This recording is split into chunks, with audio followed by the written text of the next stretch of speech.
Well, tears in George North's eyes as he sang that anthem there for the final time in the red of Wales. But it's time to focus now. You certainly wouldn't think there was a Grand Slam at stake today, but then neither at the moment does it feel like a wooden spoon decider. But that is the reality, though, for Wales. Can they avoid finishing bottom for the first time in 21 years? One last job, an Italian job, on Radio Wales and BBC Sounds and 5 Sport Extra. Ian Gough and James Hook, led by Gareth, Rhys, Owen. Good afternoon. Welcome to the Principality Stadium. You cannot be failed to be moved by this epic stadium.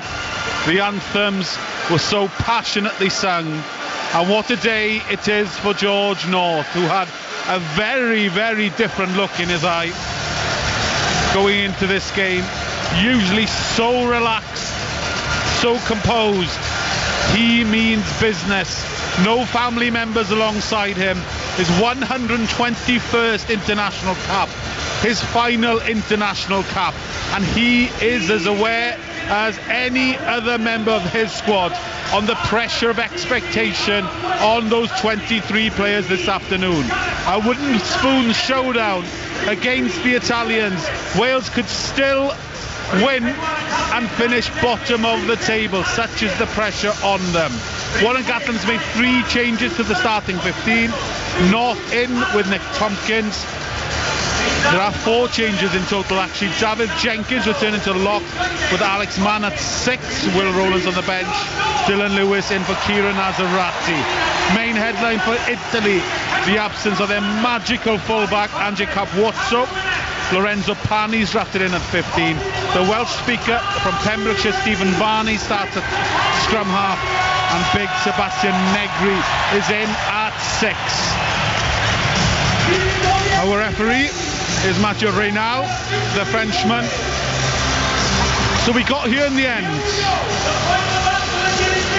The expert predicted it, the bookies predicted it, that Wales and Italy would finish 5th and 6th in the competition, but somehow we didn't really believe it. But it's happening. Wales must win, and win handsomely, to avoid the wooden spoon. The heat is on, and they are underway in red. White Sox playing from left to right. Deep start, and Stephen Varney, the Welsh speaker from Pembrokeshire, clears and finds Cam Winnett. Probably the first time last week where he found himself under a bit of heat. Halfway line, just behind it, Aaron Wainwright with a carry. No metre gainage from now, and the possession has been slowed. So once again, we see Costello with a kick. That's a strange kick by him. No height or distance, and Pani smacks it and finds open grass himself. Winnett on his own 22. Shapes the kick, looking for acreage, gets acreage, and forces Monty Ioane back. First minute of the game. Gabisi in his own 22, hunted down by Winnett, clears. Thomas Williams takes it quickly to Costello, who's on his own. Sticks the bomb up, needs a good chase here, but he's on his own, a little bit too far. Ioane has time, and he beats Costello, and he's away. Ioane breaks through. He's got Gabisi alongside him. Oh, Gabisi went for the kick, and he was tackled by David Jenkins. And now there's no full-back back. Each other for knock-on. Knock on by Italy, but Winnett has pushed Pani back, who's played very well for Zebra this season. Good left peg by him. Finds touch. 1 minute 30 seconds played. Wales line out exactly on the halfway line. Good afternoon, James Hook. Afternoon, Gareth. Yeah, a frantic start. Both teams trying to find each other out, but a lovely little break by Ioane and a lovely last-ditch tap tackle on by Dav Jenkins on Gabisi, forced to lock on. Quick line out taken. They give it some width. Nick Tompkins, George North, and a short crash ball, and they were just waiting for him. Lamaro gobbled him up. And it's Wales' slow, laboured ball just behind the halfway line. 20 metres in from the far touchline. Wales plays left to right. BBC Radio Wales. 5 Sports Extra. 2 minutes 15 played, no score. Ian Gough, how are you? Yeah, I'm good, and we've just had a couple of errant kicks so far. I think we want to put pressure on this Italian side, and we've let them off the hook with the first couple of kicks, so let's get some competition in the air like this kick is given right now. Great take by Rio Dyer. Great kick, and a superb chase by Dyer. possession back for Wales. Elliot Dee to Dylan Lewis. Big shift needed by him into the starting 15. Wasn't in the squad originally. Halfway line, Tompkins, North, ships it out to Josh Adams. Near touchline, steps back inside. Over the halfway line, 2 meters in from the near touchline. Wales left to right. Alex Mann with a carry back into the 15. 3 minutes played, 0-0. Wainwright, loose pass by him, picked up by Costello. Drop, knock on. Scrum, Italy on the centre circle if this was a football game. Yeah, it was decent play up until that point. A good kick from Thomas Williams, allowed Dyer to get up and chase. There's good distance, as Gough said. The first 2 kicks from Costello were way too far. Didn't give Josh Adams any time to get onto the ball. But yeah, just an unforced error there. Knock on from Dylan Lewis in midfield on the halfway line there. Final 3 minutes of the South Wales derby. Swansea City thanks to a Liam Cullen goal. Lead against Cardiff City 1-0. Here, no score. 3.5 minutes played. Interesting field setup here, James Hook, for this centre field scrum for Italy. Yeah, they've gone 3-3. So it's dead centre, so it looks like they're going to come to the left-hand side. There's movement on the left. They go right though to right. Brex. Brex has got Menoncello through the back to Varney. Varney to Lewis Liner. Liner over the 22.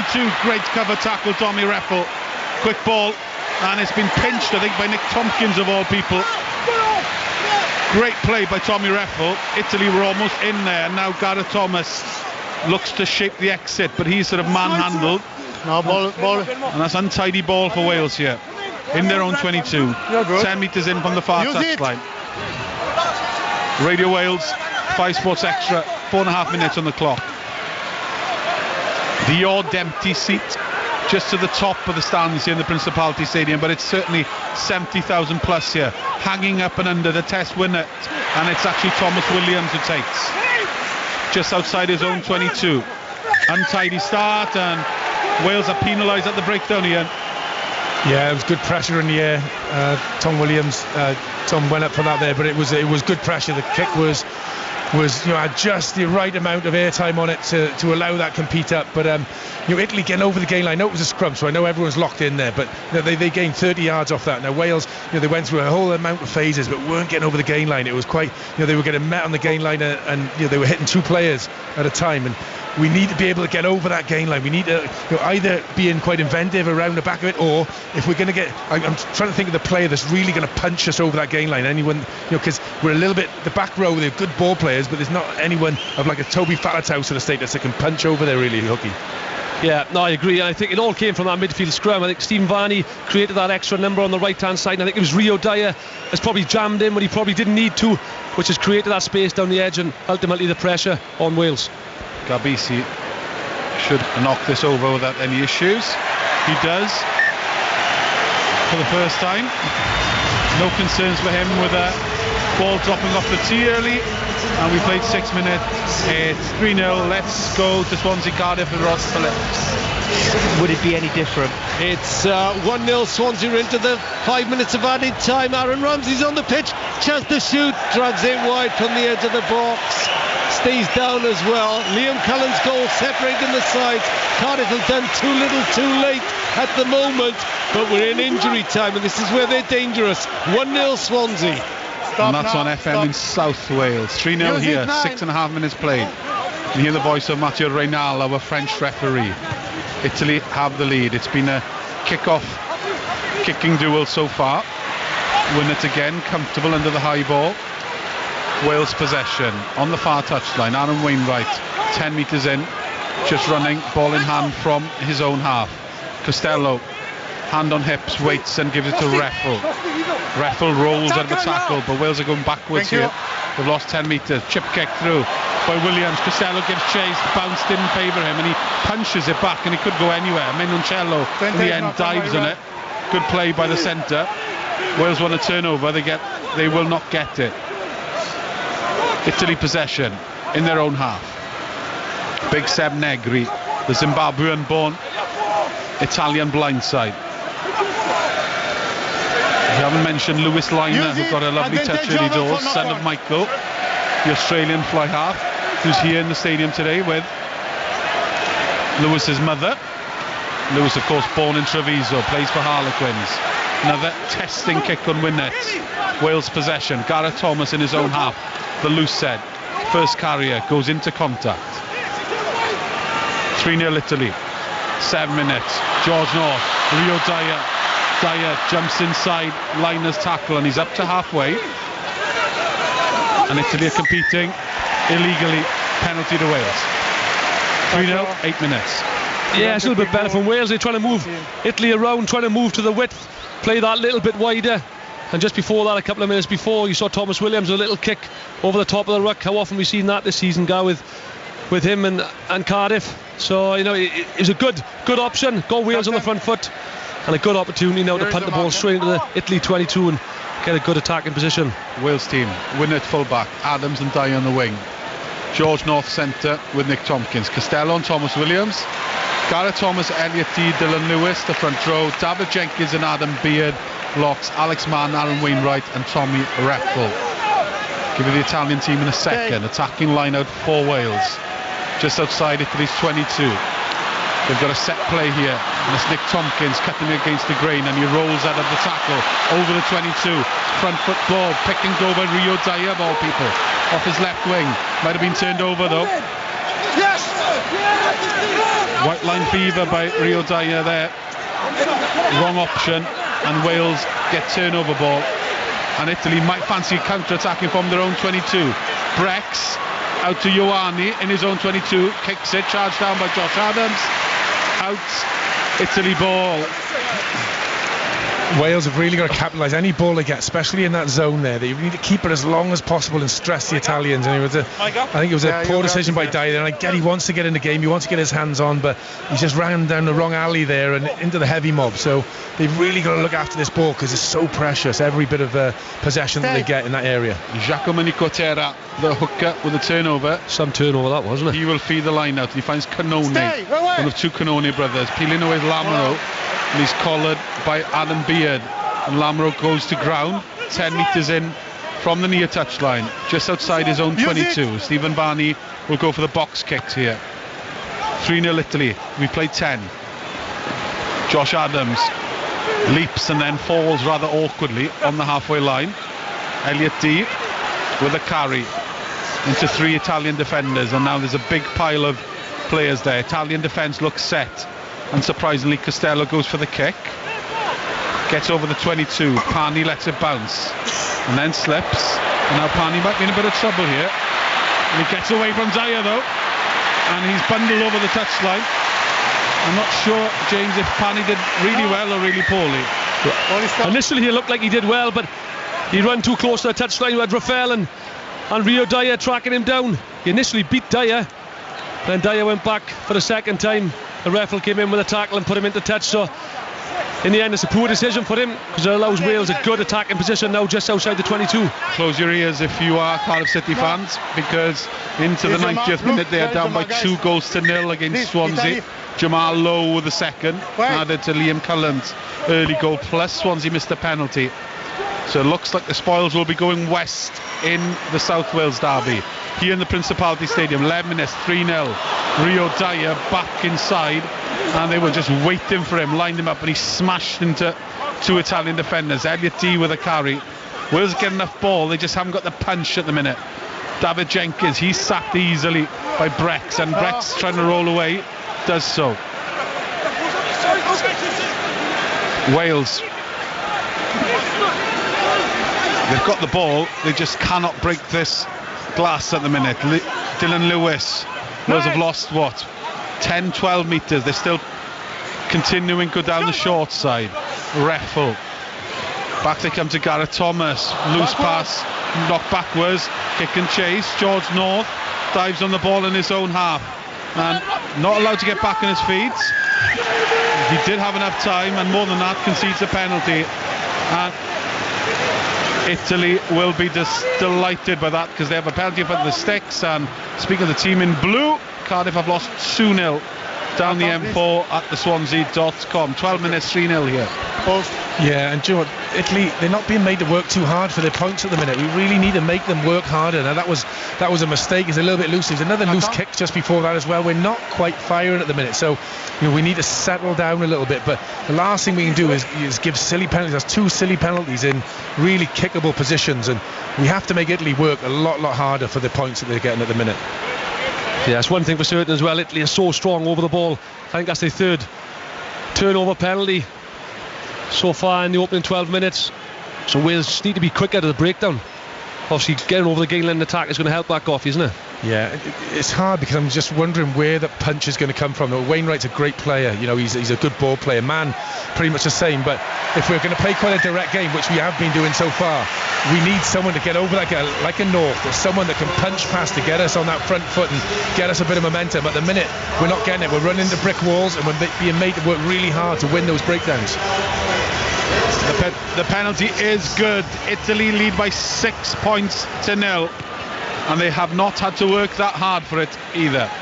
Deep restart by Wales. Lamaro, the inspirational captain, he's isolated. Wales get the penalty, and it's Dylan Lewis who's there. And that's a crucial penalty for Wales inside Italy's 22, 50 metres out.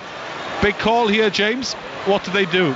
Well, I think you take the 3 points. I think you take the 3 points for sure. So is there any obstruction on the first support? Yeah, that's a big penalty because we kicked the ball quite far. It gave Italy a big run up to sort of run into us, and that was great over the ball. TMO? You said me penalty against? Okay, there is an obstruction on the support of Italy, right? Okay, Captain. So, the TMO, Joy Neville, has called... There is an obstruction by red 11 on the first support of Italian player, reason why you can jackal the ball. So I will reverse the PK's penalty kick against you. Well, you hear the instruction.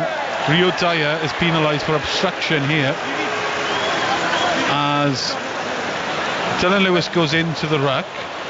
I'm not quite sure what Rio Dyer is doing there. Well, Rio Dyer was being obstructed himself, and it's a clever line that he's run there, Negri, is it? But he's obstructed him. Rio just pushed him out of the way. That's a terrible decision, and that's, for a touch judge to come in, the 3rd official to come in on that is a ridiculous call, in my opinion.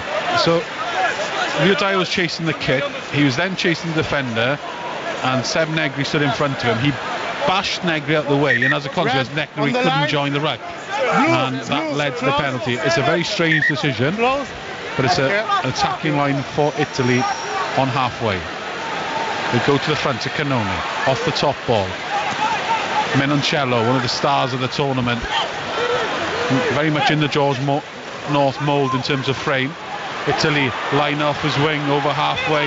Good tackle, George North, sort of judo throw on him. Now Italy are under pressure at ruck time, and Lamaro has to tidy up. Wales won a penalty. They get a penalty, and it's Elliot Dee. Front rowers competing at breakdown time. Seen Dylan Lewis, Nick Cotera, and now Elliot Dee. Yeah, that was good pressure, and I think Josh Adams coming through really disrupted as well. I'm not sure if he was on earlier, but Elliot Dee really solid over the ball, but I think Josh Adams punched a bit of a counter ruck before that to make that ruck a mess. But that's good play by Wales. They need to scrap for every single bit of ball they can get. He's missed.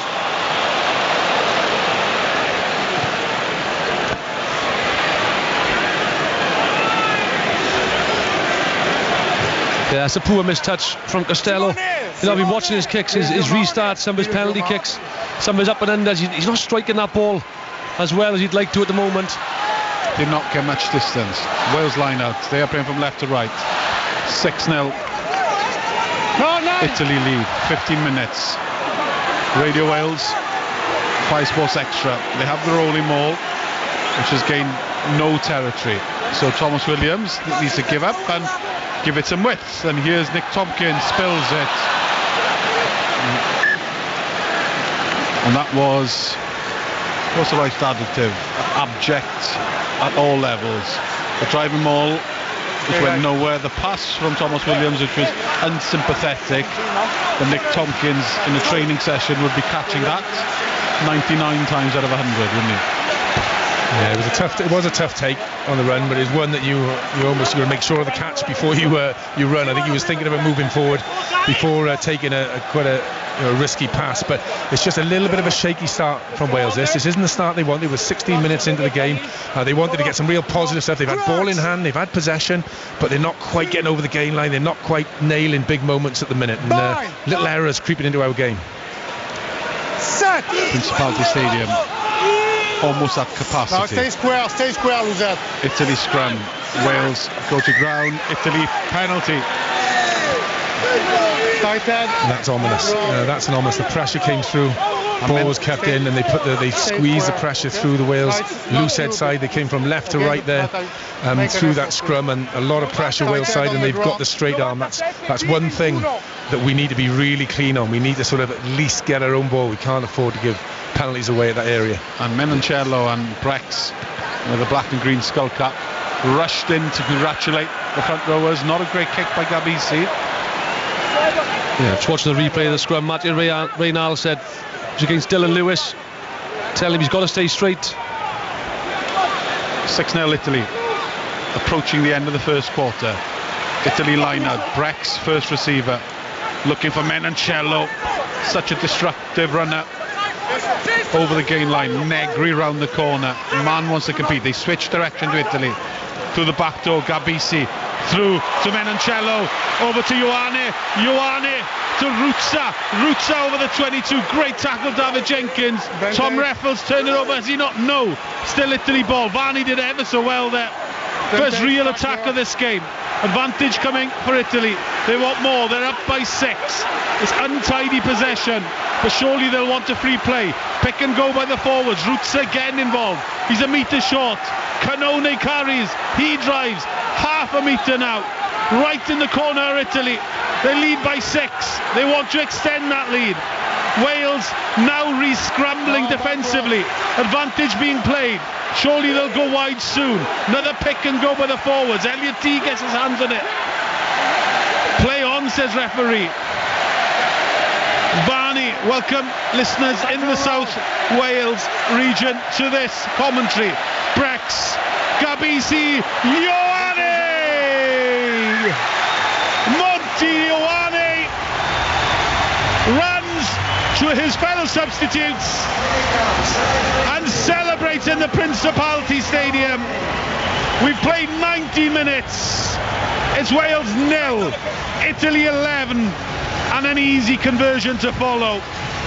Yeah, and that's all come from the carry from Menoncello, the 12 for Italy, gets over the gain line only by a metre or 2, but that allows the forwards to come around the corner. It's a lot easier carry when the forwards are coming around the corner on the front foot. They flash back the other way with Liner on the wing, and it's all about the offloading game and keeping patience in that red zone.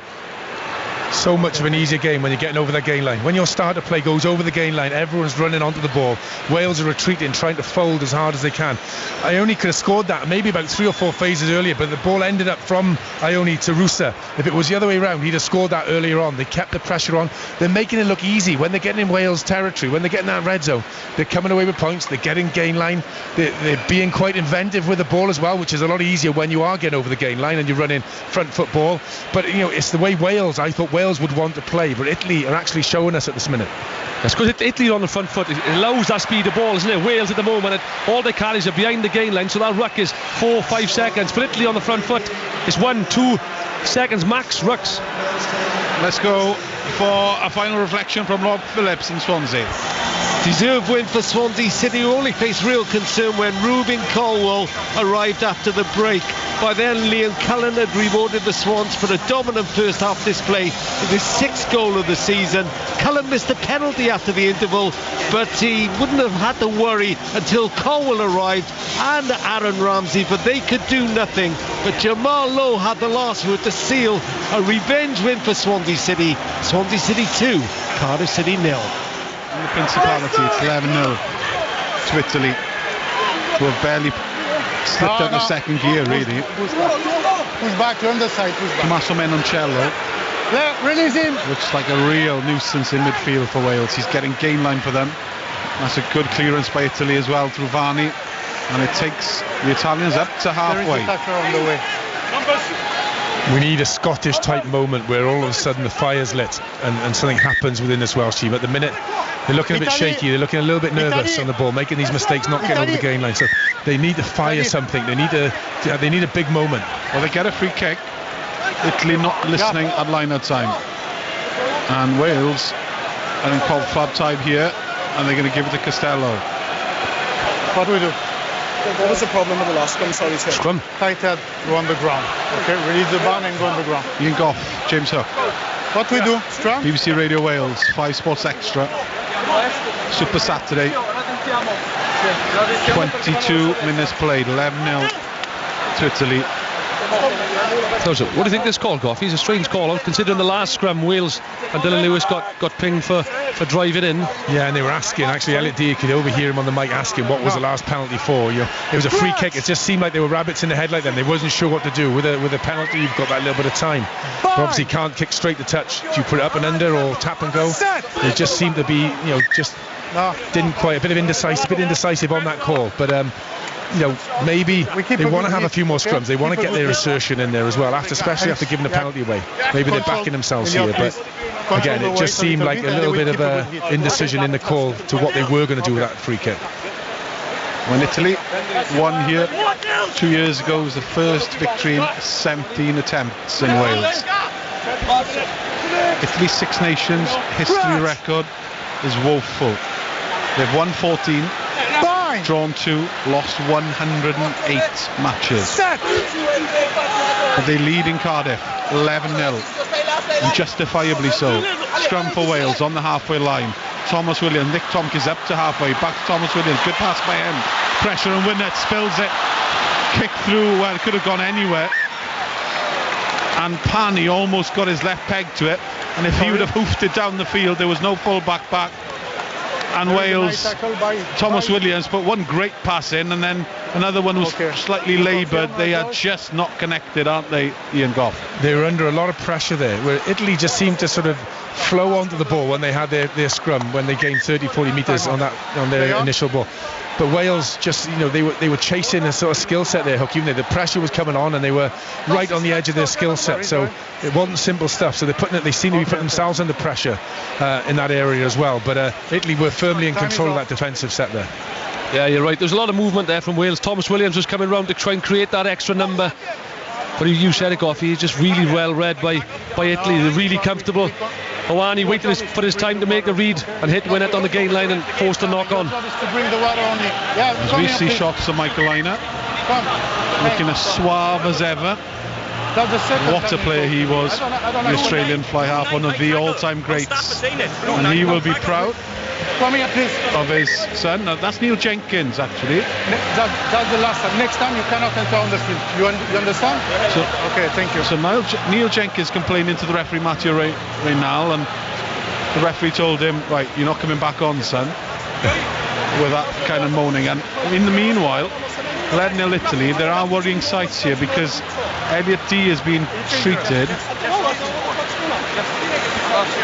Has she not got guys, boots, is it? We have to play. Stranger's boots, is it? I think somebody's going to run in and find his boots from the changing rooms. I think he's broken his boots.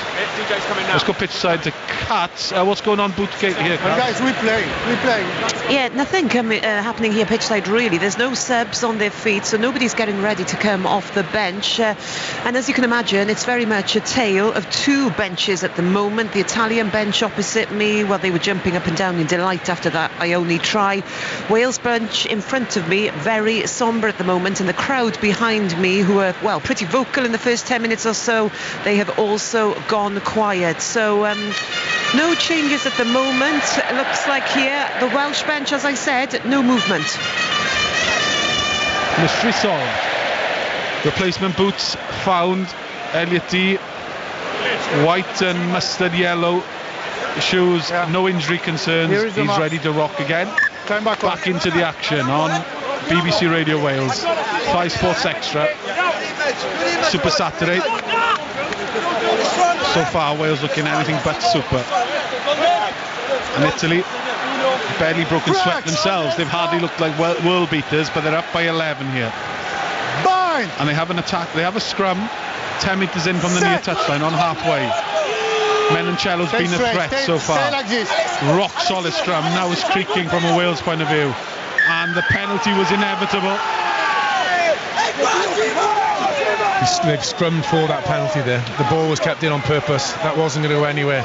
Italy, they're asserting their dominance in the referee's mindset here, and that's a big, huge thing to get. Any 50-50 scrum goes the way of the dominant team. John Humphreys used to drill that into us at Osprey's time. So Italy kept that ball in. They went for the second shove. The problem that we've got is we haven't got anyone to come in that front row of proven experience to try and bridge this. So that it's a big Achilles heel for us. He's gone for a decent touch finder. It'll be Italy's attacking line out. They're going right to left. We're in the Principality Stadium, which is getting quieter and quieter by the minute. Loose throw, but Varney takes it, and Varney drifts into midfield. He's right in the centre of the pitch, probably about 18 metres from the try line. Wales have leaked 1 and 2 penalties so far. Reffel reaching for the turnover, doesn't get it. Fischetti, Gabisi, Brex, all a little bit clustered on the near side. So Italy go back the other way. Fischetti, the former London Irish loosehead prop, what a player he potentially could be. Gabisi, crossfield kick, oh, poor kick, and that could work for Rio Dyer. Liner gets it in the end. Liner gets it away, and his Menoncello ripped by Reffel. Turnover ball, Dylan Lewis in 2 minds. Hospital passed, and it's been spotted, and Alex Mann was under all kind of pressure, even though there was an overlap. Might still be on. Forwards out, defending for Wales. Thomas Williams knows it. Williams with a gap, back inside to George North. George North, great tackle, Gabisi on him, but he gets it away to Josh Adams. Up on the 22. Fischetti might be there, he's on the ball, and he gets the penalty. It wasn't Fischetti, actually, it might be Lamaro. It was the loosehead Lamaro, and he was on for Wales there. And Lamaro clamped on to the white leather pill, and he got the penalty. And how crucial a moment will that be? That was a huge turnover, and Wales, I could see they got isolated right from when George North offloaded. There was a swarm of blue jerseys around, and not enough Welsh players supporting that line there. And that was a great opportunity for Wales. That was a really good opportunity, and the kick that came from Italy earlier, that could have, with a bit of luck on the bounce there, Dyer could have been in off that as well. So risky stuff from the Italians. Yeah, but it was a good rip by Rafaela. Thomas Williams did really well. He's looked pretty threatening. It's interesting to see Wales putting Thomas Williams in that sort of outside half position from line out and from open play, and he squared up Italy really well, got the handoff in and the offload. But a really good turnover from Lamaro. And you see Thomas Williams and Nick Tompkins having no impact on Lamaro. There. No. Italy line out into the 28th here at the Principality. Wales yet to score. Italy have 11. Loose pass. Backwards. Gabisi first to it. Pani instructs Varney to use the forwards and says, right, give it to them, set it up, and then we'll get in the position to be able to clear it. And Varney does as he's told. Use it. He's told to use it, needs to get rid of it. Ioane will give chase here. Italy going from right, going to left, and that kick is high to the left hand side to Josh Adams. Adams beats Ioane, does not beat Negri, who rolls away from the tackle. Aaron Wainwright up against Cannone, just spot the weak shoulder.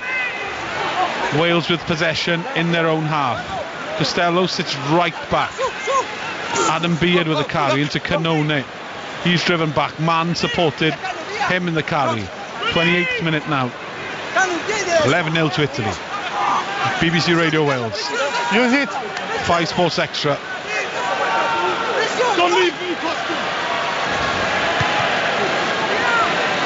Up and under. Good take, Gabisi. Left into the air, ball in 2 hands. And the Azzurri are looking very comfortable here. Negri with the carry. Reffel suggested he was going to go for the turnover. Use it. Italy ball on halfway. They're going to go for a box kick again. This one is too far from Varney. Pretty horrible to deal with, though. Thomas Williams, who calls the mark, will take it quickly. He can't be tackled. He punts it away. Called by Gabisi. Gabisi told by Varney to put up in the air, and Gabisi does that. into the 22. And Costello and Winnett run into each other. There's a knock on. Neither of them saw each other. There wasn't a call, and that's a basic error, lack of communication, and it's given Italian scrum in Wales' 22. Yeah, that's a schoolboy error. Just watching the replay here, it's going to Costello. Costello's got to dominate that ball and take that ball and let Winnett know. And Winnett's got to pick his head up as well and realise Costello's going for it. It's indecision. They bump into each other and force a knock on in a dangerous position now to defend. Italy attack just inside the 22. The cruel world of international rugby. It's okay. There is no hiding place in Gough. No, it sums up our first 29 minutes really. Little bits of indecision. The kicking game hasn't quite worked yet. It's been too far. Very few of our kicks have been completable. And yeah, we're not stringing things together. We're a little bit caught in the headlights here. We really need to sort of, a la Scotland, we need to flick the switch. We need to get going. We need to go forward and get some confidence back in our game. Clever work from the TV director for the big screen. A picture of the cutest baby in a sheepskin hat has given the supporters something to get warm about, because this performance so far has left them cold. Down the blind side come Italy, loose pass to Pani, was to spin away and get over the 22. Italy ball. They have an 11-point advantage. Cannone with a carry.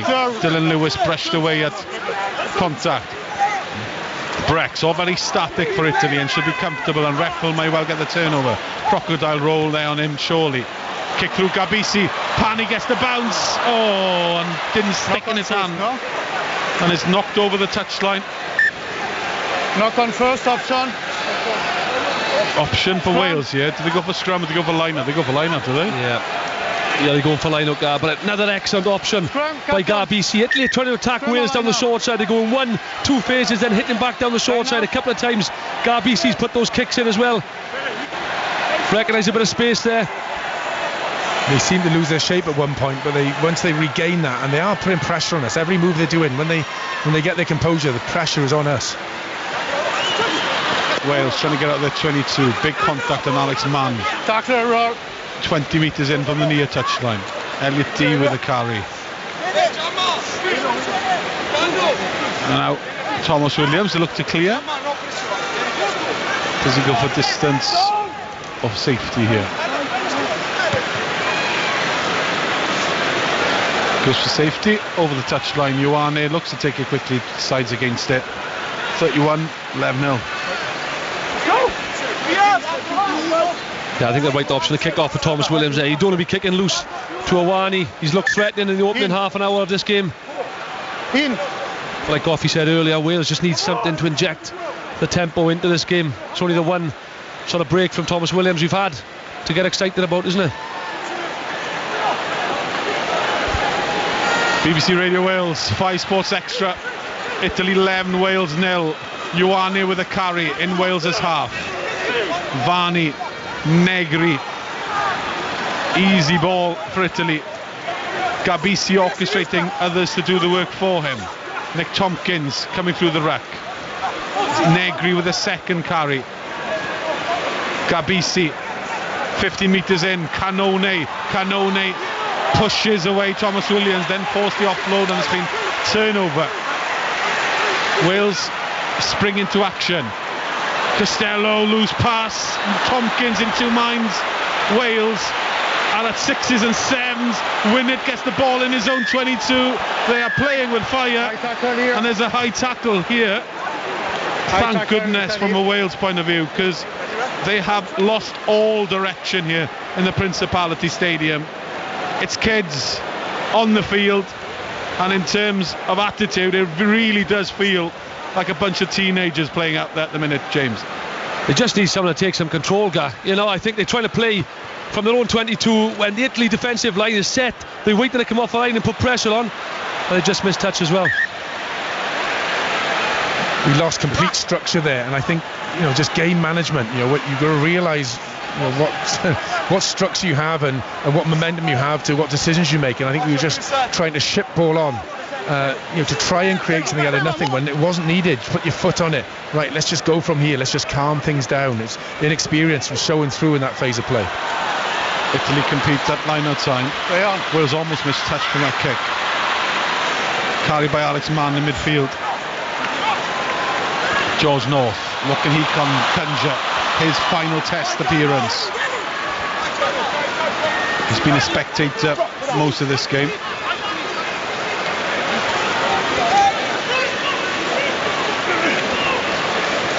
.34 North, and usually goes for the kick, and it's a good kick. Is it 50-22?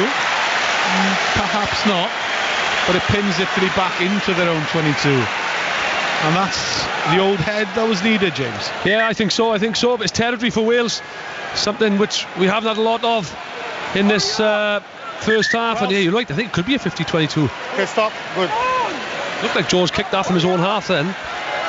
Yeah, it was a good little kick. It was a good decision as well, and it allowed us to finish on a positive. Time off. Allows us to have a nip at their line out and stop the pressure that's coming on us.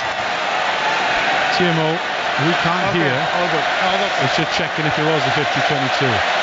Finally, the supporters have something to motivate them, because it's been poor. 11-0 Wales are down, and Italy just doing the nuts and bolts here. Now will shape to work their exit. Barney will clear. He's 20 metres in from his own near touchline. High hanging kick. Tests Josh Adams. Horrible take for him on the halfway line, and he was drilled as he came to ground as well. Gareth Thomas into Lamaro. Good tackle by him. Lucchese's on for Nicotera. Fischetti flies up. Reffel on the angle on halfway line. He's isolated, but still it's Wales ball. Tompkins. Costello had to check, not the best pass for Tompkins to Costello, and just like that, momentum evaporates. Alan Wainwright, ball slipped out of his hands over the touchline. Italy ball. No, not the same ball. I tell you what's been really poor in this opening 35 minutes from Wales is just their skills, their basic skills.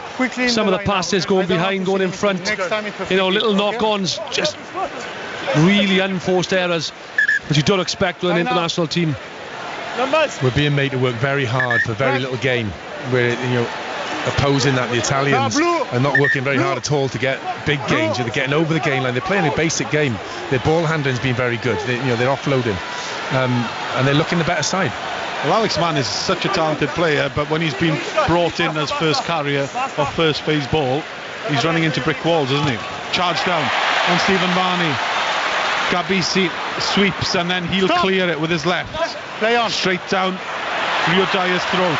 Dyer fancies a bit of action here, and he's away, and he's past Brex, and then he's straight into Menoncello, who drives him to the ground, and then instantly floods the breakdown, and Wales haven't got the numbers, and the ball is out on the side of the Azzurri. Cannoni and Rutzer there. Italian forwards looking quite tired. Turnover. Mann, Beard, Wales in their own half. George North, good footwork by him to beat Brex. Up to halfway, 5 metres from the near touchline. Nick Tompkins a place from half. David Jenkins drops it. Costello drops it. Wales are a mess here. So many loose passes, and then when they get possession, they just cannot break this defence down. Gareth Thomas caught in two minds, had no idea what he was going to do. Wales have lost about 10 metres. They've drifted infield, and they have little option other to clear. They're down by 11 into the last 3 minutes. Good high hanging up and under by Thomas Williams. Competition by Ioane and Josh Adams. Missed. Tidy by Negri, who sweeps onto the floor. He's isolated. Penalty. Back with Gareth and the boys in a moment as commentary of Wales-Italy continues on Sounds, BBC Sport Online, digital radio and television at 882 medium wave. But on FM in the Newport and Wrexham areas, it is time for football commentaries. 95.4 FM for Wrexham Tranmere with Barry Horn and Simon Davis, and 95.9 FM in the Newport area for Wimbledon against Newport County with Mark O'Brien and Mark Poyser. All here on Radio Welsh Sport, your team for Welsh Sport. 2 minutes left of this rather blunt first half for Wales. They've conceded 11. They've got nowhere near scoring any points. And this would be a bit of a pinch for them. Off the top ball, on the angle comes Tompkins, drops it, knocks it on, and the whole of the Welsh pack, along as with the 70,000 here in the Principality Stadium, look up towards the Principality Stadium roof, shake their head in disbelief as we all try and figure out what is going on here. We saw it with Scotland, first game of the tournament, and it's deja vu this afternoon in Gough. Yeah, it really seems to be there. Now, they nailed that line-out throw there. With Scotland, it was the line-out we struggled first half and we lost swallow ball, but they nailed the line-out right on the 15 there. The referee got in the way of that pass, seemed to check Tompkins' run, but just another error, you know, a first phase error as such, where it was ripped out of his hand. We need to keep that ball. We haven't stressed Italy yet. They haven't worked hard at all for their points. You know, they've got a little bit of possession in our territory, and bang, you know, they scored 11 points, whereas we're being made to work very, very hard. Our structure looks like it's just falling apart at times, and everyone's looking at each other and say, right, where do we go from here? It's you know, it just seems someone needs to take the helm and really drive this boat, because at the minute it's looking a little bit rudderless. Try to control a little bit more the weight, okay? On the only Welsh side to have beaten the team from outside Wales in 2024. Same as you, Elliot. We control a little bit more the 4 regional team and the international team. It's a horrible year for Welsh rugby so far. Time back on. It's about development, says Warren Gatland. For 70,000 people have paid good money to come into this Principality Stadium, and right now they are not seeing an international quality side, James. No, they're not, and I think I just touched it about 5 minutes ago in terms of the handling errors, the knock-ons, the fundamental errors, you know, you'd expect from a semi-professional team. You know, it's just not there for Wales in this opening half. Penalty from scrum time to Italy. Is that a groan there from you, Ian? We're looking like we're getting buckled. You know, I think Lewis, he seemed to twist and do a 180. He was put in a horrendous position there. They seem to be out-muscling us. If it was just a one-off scrum, you could say, okay, they've got it wrong, but this is about the third scrum where Italy have been properly dominant and got the referees straight arm from. So again, we haven't got anyone to come on and bridge this gap, to sort of put the finger in the dike as such at scrum time. And if you keep giving penalties away at this area, you're just going to find it very, very hard to get in this game. Just to remind you, on the bench Gareth, for Wales, front row replacements. Okay, so keep your elbow up. Evan Lloyd, 6 appearances for Cardiff, all off the bench. Kemsey Mathias would be his second cap. Harry O'Connor would be his first cap. 2 caps between the 3 of them. Loose line of throw, that could have been not straight. Wales have turned it over though, I'm not sure how they did that. Unexpected Wales possession. Alex Mann, ball in hand, but he's swarmed by 2 Italian shirts. What can Wales offer? Into the last minute, clock is red. Nick Tompkins cuts back inside into Lamaro, who's been outstanding this half. The Italian captain, he is an inspiration. Dylan Lewis, Costello checks back inside. Ferrari wants a turnover, doesn't get it. Thomas Williams, George North. Again, the ball is almost spilt by Adam Beard. Should Wales kick it off here, get in at half-time, James? They're not really going anywhere, are they? You're just relying on one-up runners. Little kick through, and it's lovely from Thomas Williams. The bounce didn't favour Tompkins. Ball goes to ground. It might have been knocked on by Italy. It was knocked on by Red. Now Gabisi may well kick it off. That slow ball. He does just that. Thumps it off the field, turns on his back, and a bunch of Welsh players get off the ground and jog slowly back into the dressing room. Wales were 20-0 down against Scotland. They were overwhelmed in that game. Today they've just been poor.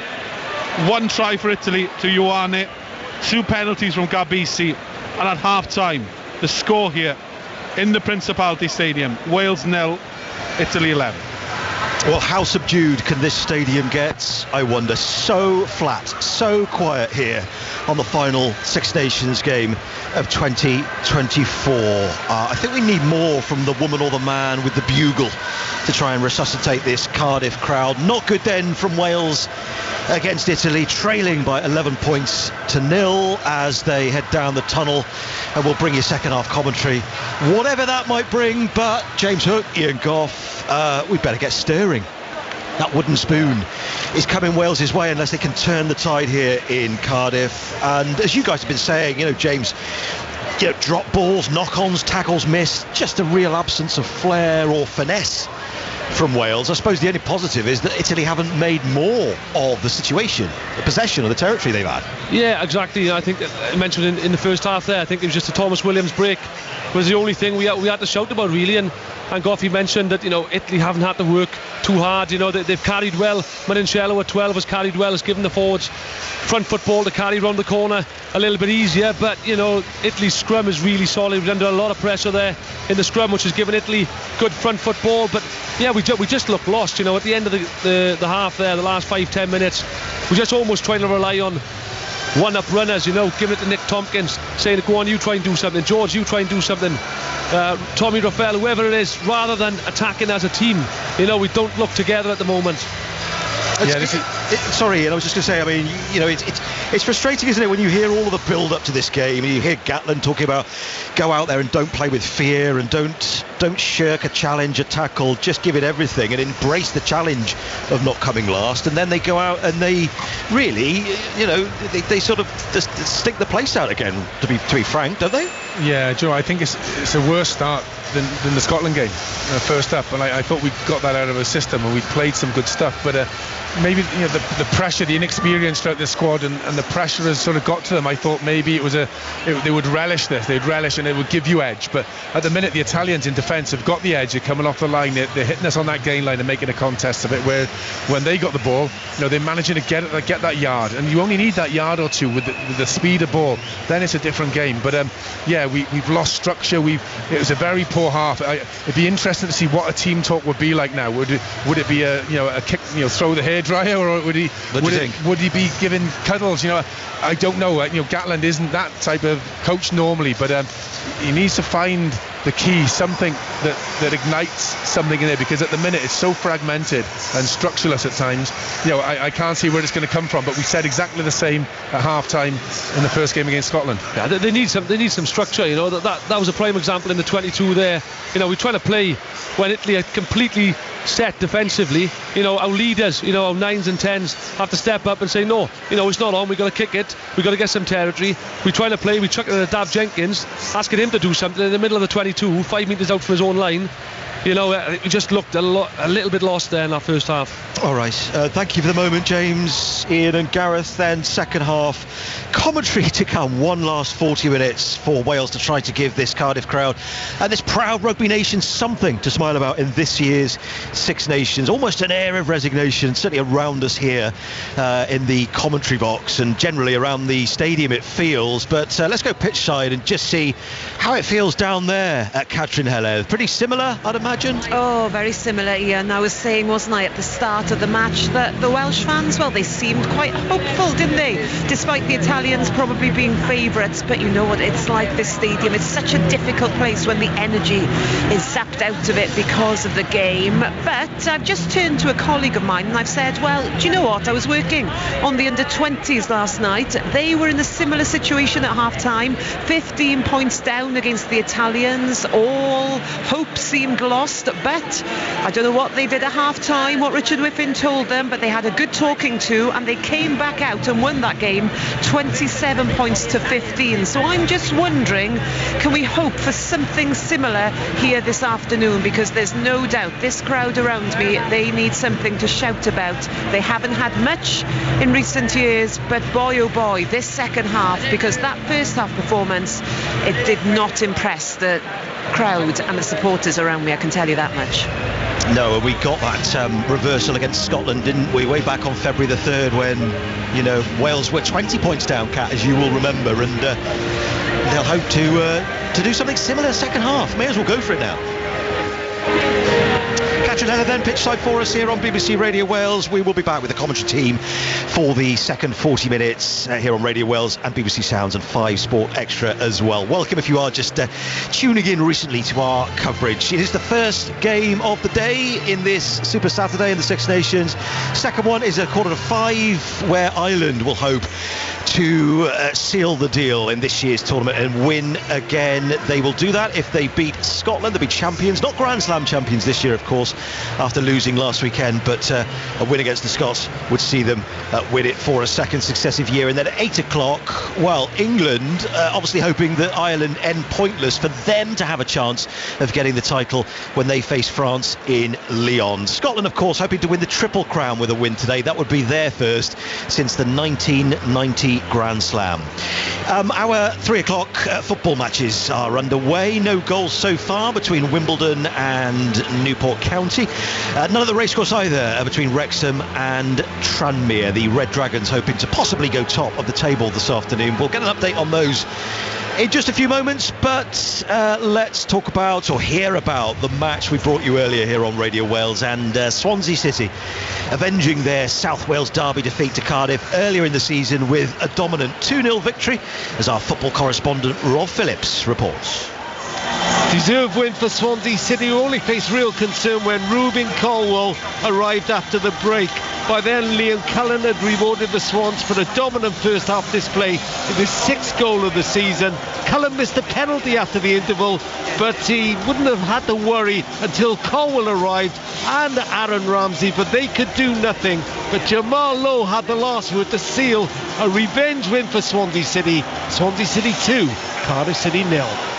A break then for both sides. We've got the international break coming up across next weekend with matches either side of it. The good news for Rob Page and Wales ahead of that huge playoff semi-final with Finland on Thursday is that Aaron Ramsey got some game time. A substitute for Bluebirds today. He played 20 minutes ahead of Wales-Finland, but Ben Cabango has withdrawn from the Wales squad. He didn't play in the derby after pulling up injured during training in the week, so he's out of the squad and he's replaced by the Queen's Park Rangers left back Morgan Fox. And we will be live from Cardiff City Stadium once again next Thursday at 7 o'clock for that big game, as Wales hope to make it through to the final the following Tuesday when they would play either Poland or Estonia.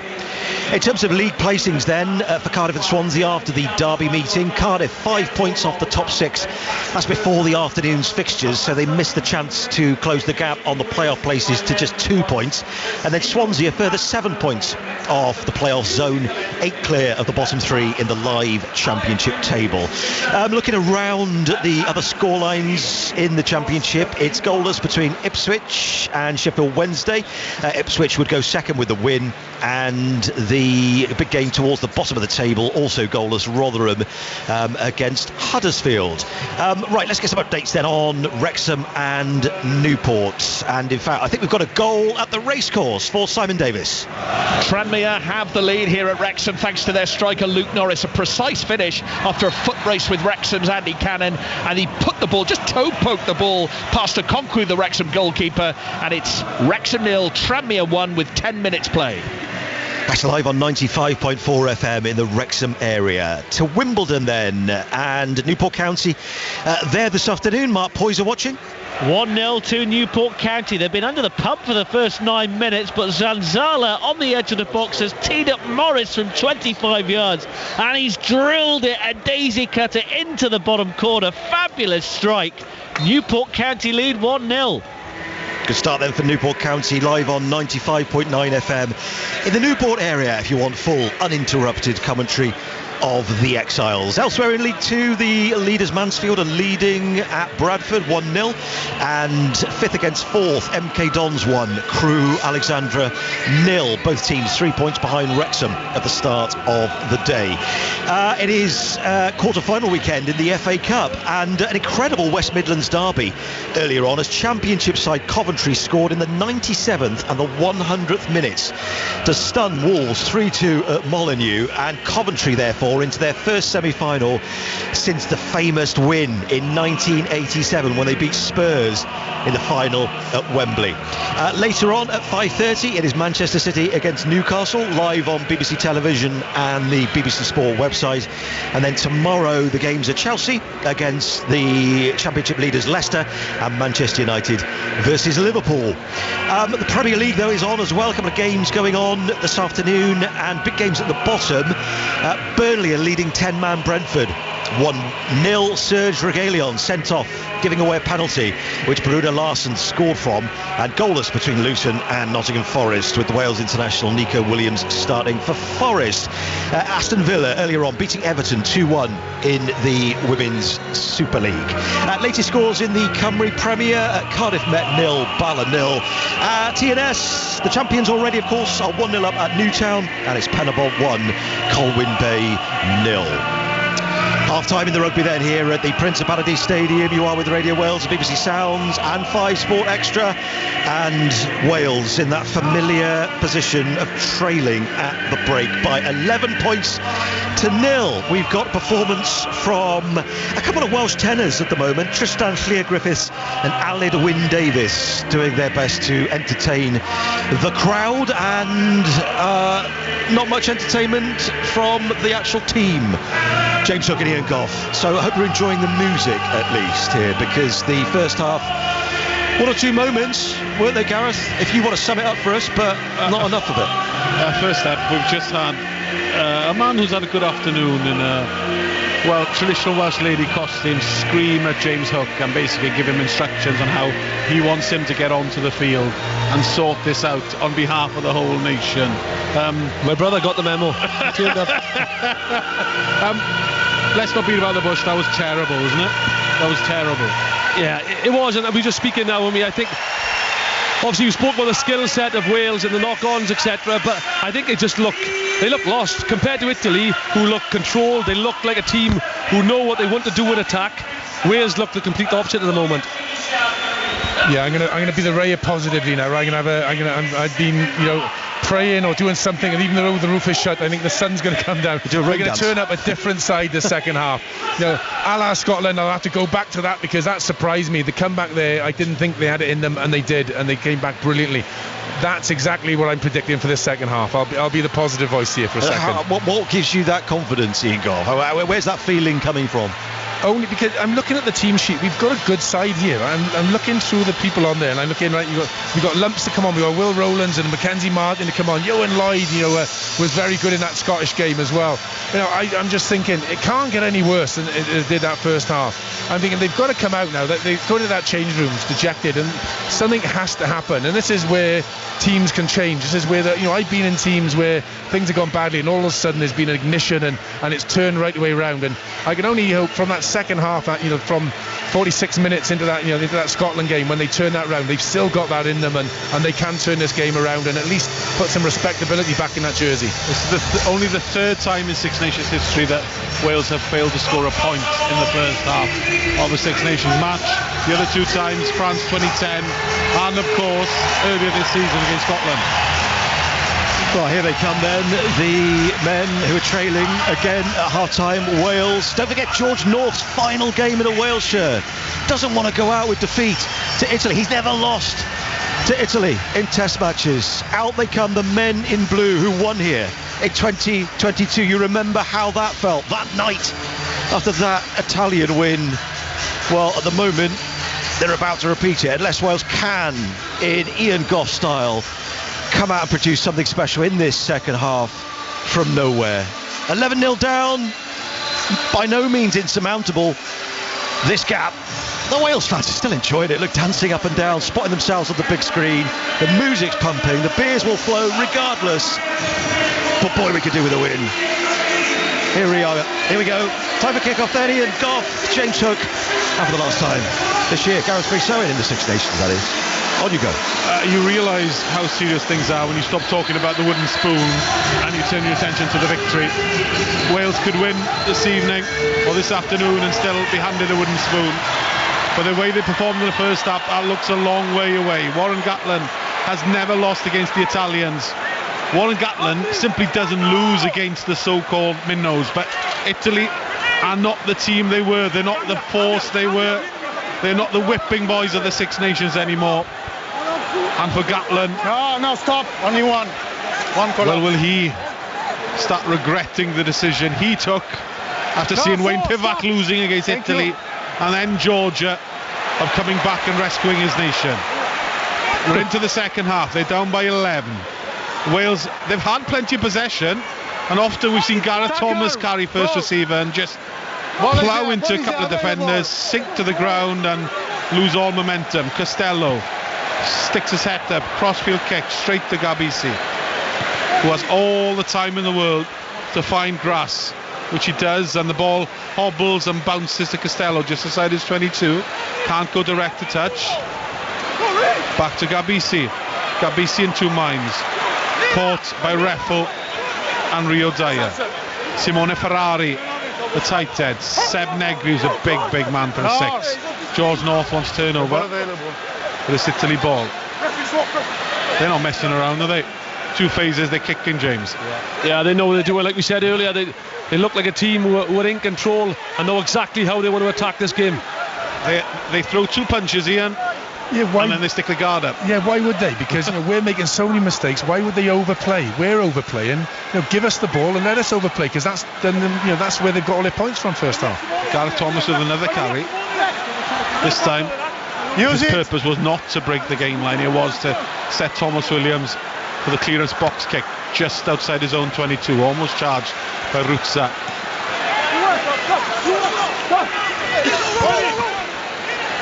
Italy ball on halfway. Seb Negri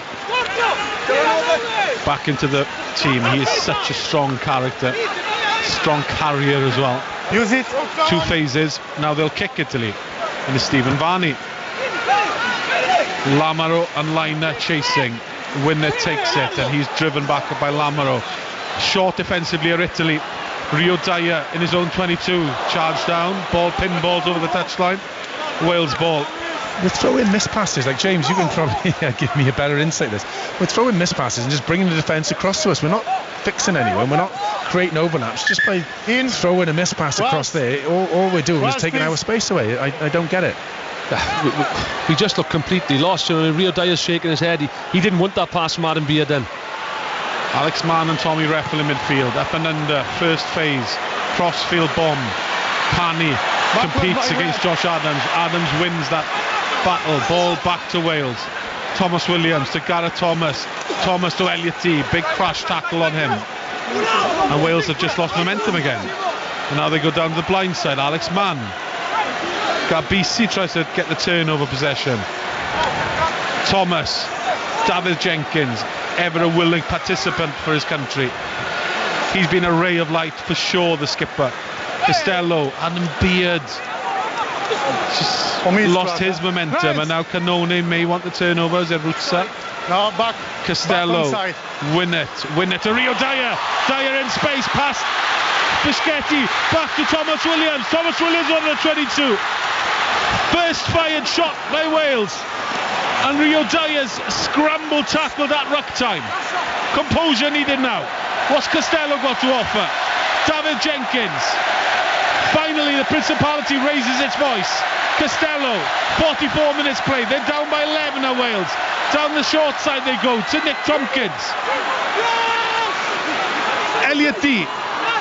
D back inside to Mann. Over the 22. 15 metres from the far touchline. Neck roll penalty against Wales. Neck roll, red. Neck roll. Call from Joy Neville. 5, right? And it's against Adam Beard. Red. Neck roll. And another opportunity is gone. More promising by Wales. That was a better intensity to their phases. They, right up until that point, they kept the ball. They looked good. They were breaking gain line. Thomas Williams, the Italian defence, did really well to get in eye lines there. He couldn't offload it anywhere. But much better right up until the penalty that they've given away there. Yeah, it was really good. All created by Cameron Winnett there. He noticed Stephen Varney was on the edge of the defensive line. Varney just bit in, which allowed the pass to go across him to Rio Dyer. But unfortunately, as you just heard, Adam Beard with a neck roll just allows that pressure off for Italy. Numbers. BBC Radio Wales. BBC Radio Wales. 5 Sports Extra. 5 minutes of the second half. Italy haven't had much possession. Here's Brex. Good angle for Ioane, who's straight through. He's got Pani outside him. Pani up to the 22. Only one defender to beat. Straight past Josh Adams. It's a glorious Italian try. And It stretches the gap here at the Principality Stadium, and there are boos echoing around the Principality Stadium because Wales are headed one way, and that one way is towards a whitewash and a Six Nations wooden spoon. Thanks. What a try. You've got to give Italy credit for that try. Straight off set piece line out.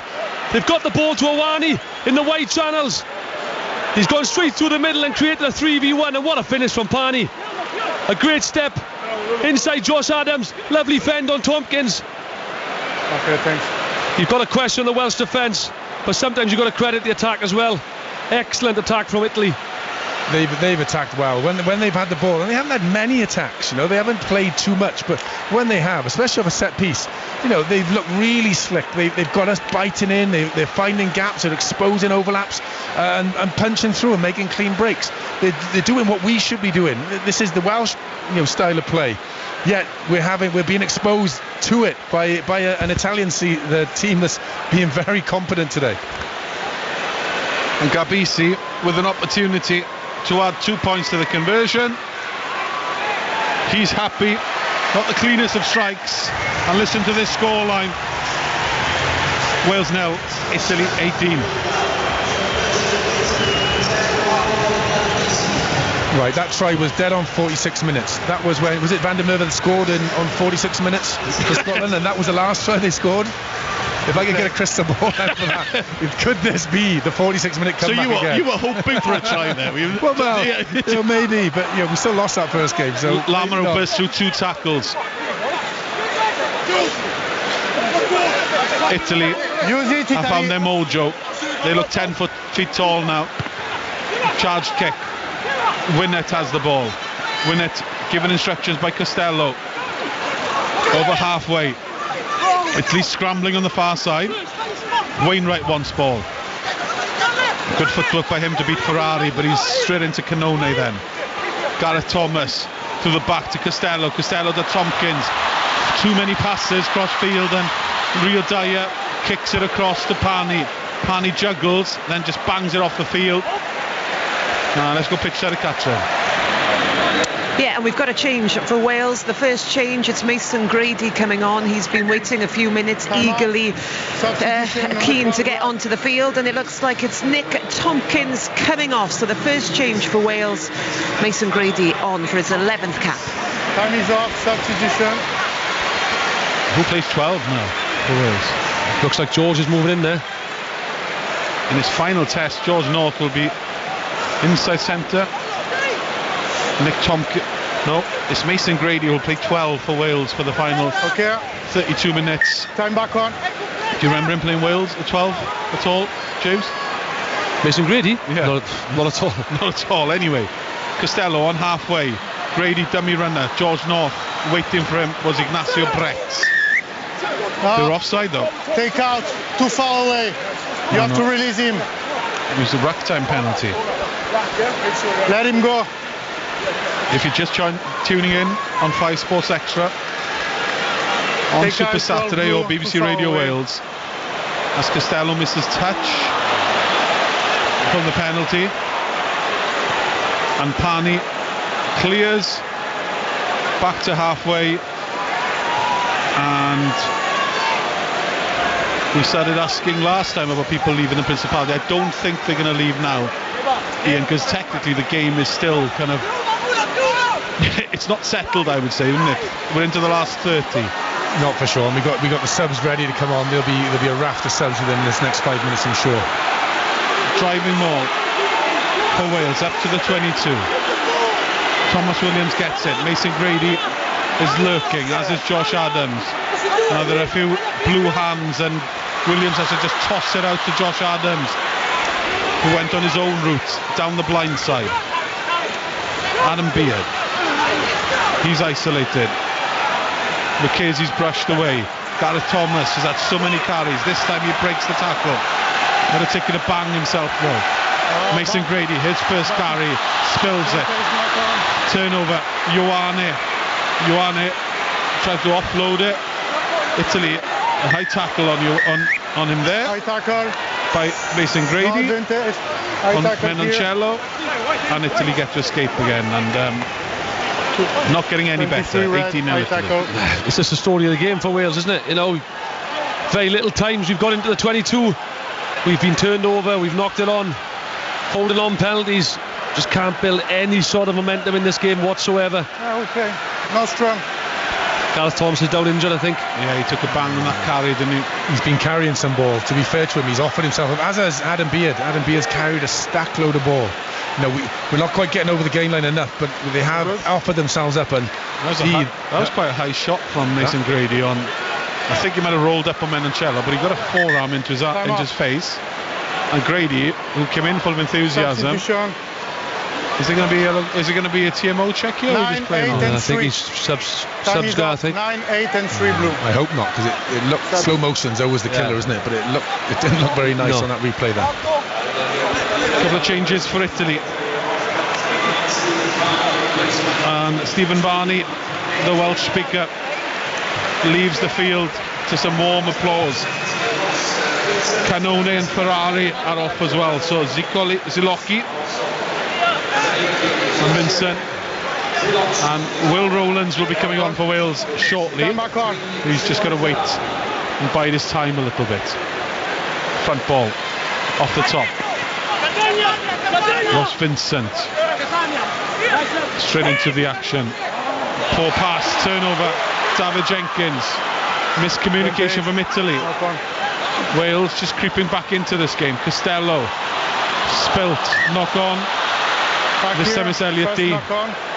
First knock on blue. Frustration of Elliot D. He's still punching the ground, still fists clenched, and that's the frustration. You can sense that. Hands goes up in the air. That's running through the Welsh team.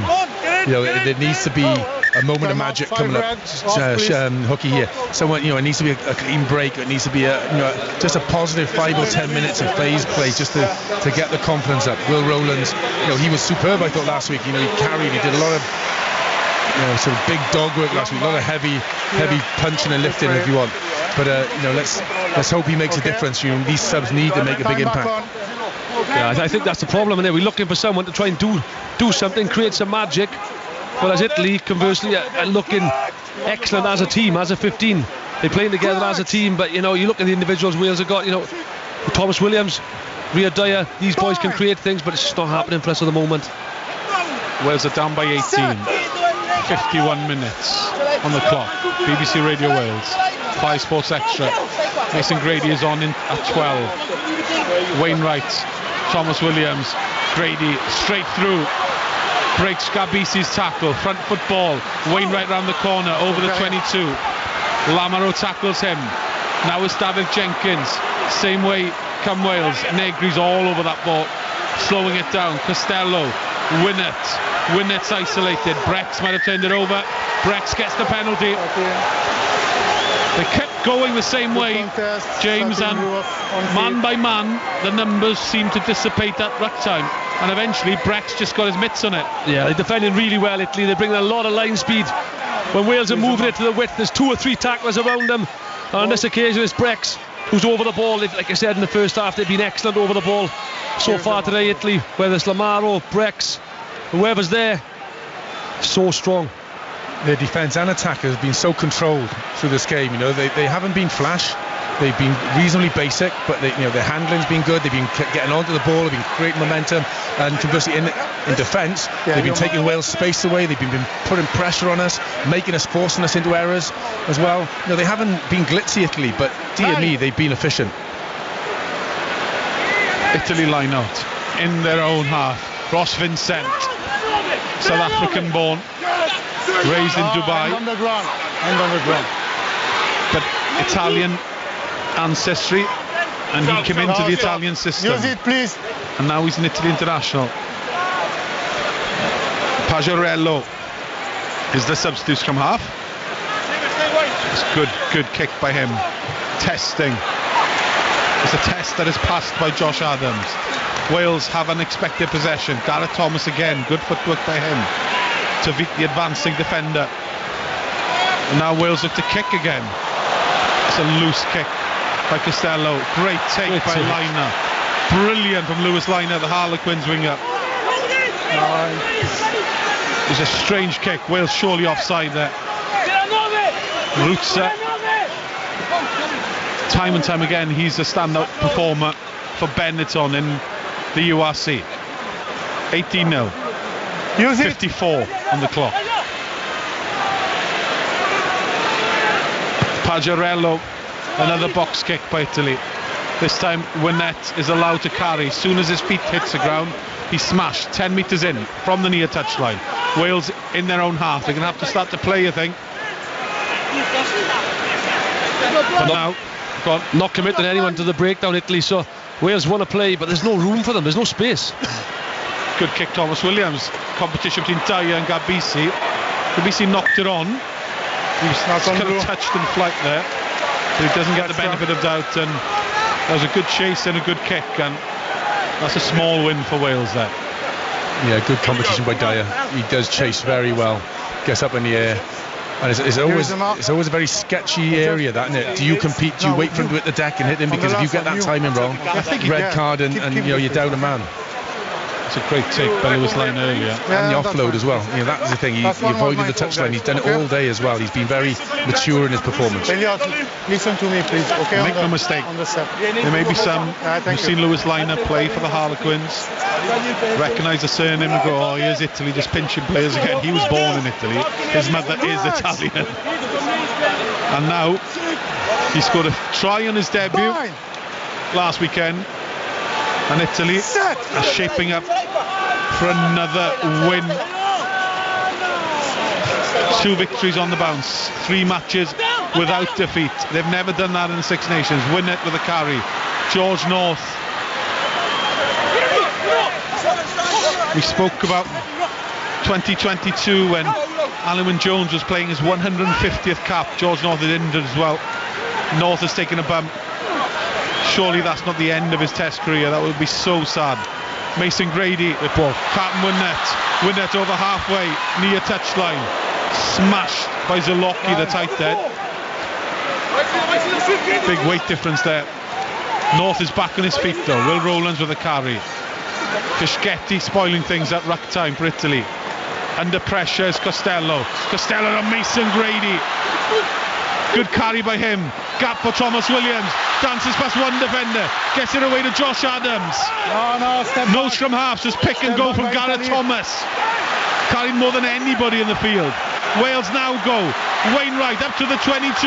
Will Rowlands. He's got Elliott D outside him. Keeps hold of the ball. 5 metres from the near touchline. 56 played. Wales down by 18. 10 phases. Mason Grady. It was his burst that got things underway. Now they're in the 22. We've not heard the Principality Stadium in full voice for 56 minutes because they've had nothing to cheer about. Will Rowlands with another carry. He's isolated. Penalty. Rutzer this time. And in from the side came Gareth Thomas. And he pauses, shakes his head, hand on one knee, cannot believe the decision, but he looks a beaten man physically, and he, to be fair to him, has given more than anybody else. But now Wales are really staring down the barrel because they were approaching the final quarter. BBC Radio Wales Sports Extra. Wales 0, Italy 18. Yeah, Thomas's effort is superb, and again, the support was just gone away. They just got Will Rowlands isolated there.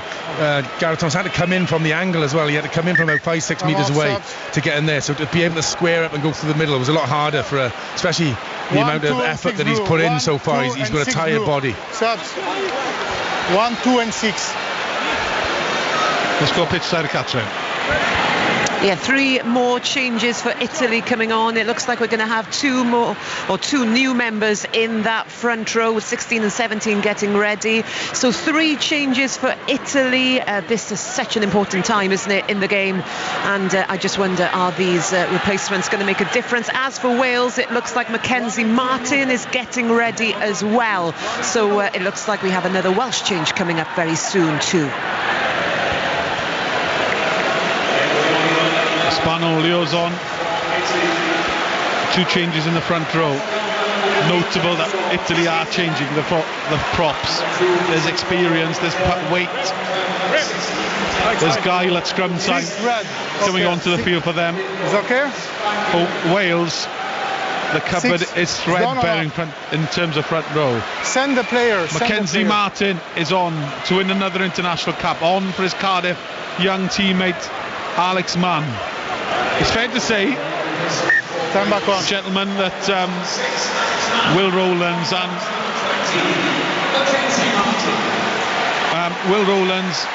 and Mason Grady have added some power with their carries, isn't it? Yeah, they have, and Gough, said it, we needed something, and again, we get in the right areas, but just getting turned over at the crucial moment. But definitely Mason Grady's looks big, looks strong. He's getting us over that gain line, which we completely lacked in the first half. Yeah, I thought the subs were going to come on earlier, and Mackenzie Martin as well. So that's exactly what we need. Gain line, we need to get on the front foot. Pajarello, Ioane, over halfway, flies through 2 tackles. Ignacio Brex. We're speaking of Brex and Roots, these key components of this Italian team. Loose pass for them. Canone is forced to dive and rescue the situation. Untidy passage of play for Italy. Maybe they're feeling the nerves a little bit. Pajarello, seen his team go through half a dozen phases, get nowhere, and he stretches up the ruck and will clear towards Josh Adams, just outside his 22. Not the best of chases, he's got a bit of time. Runs into one defender.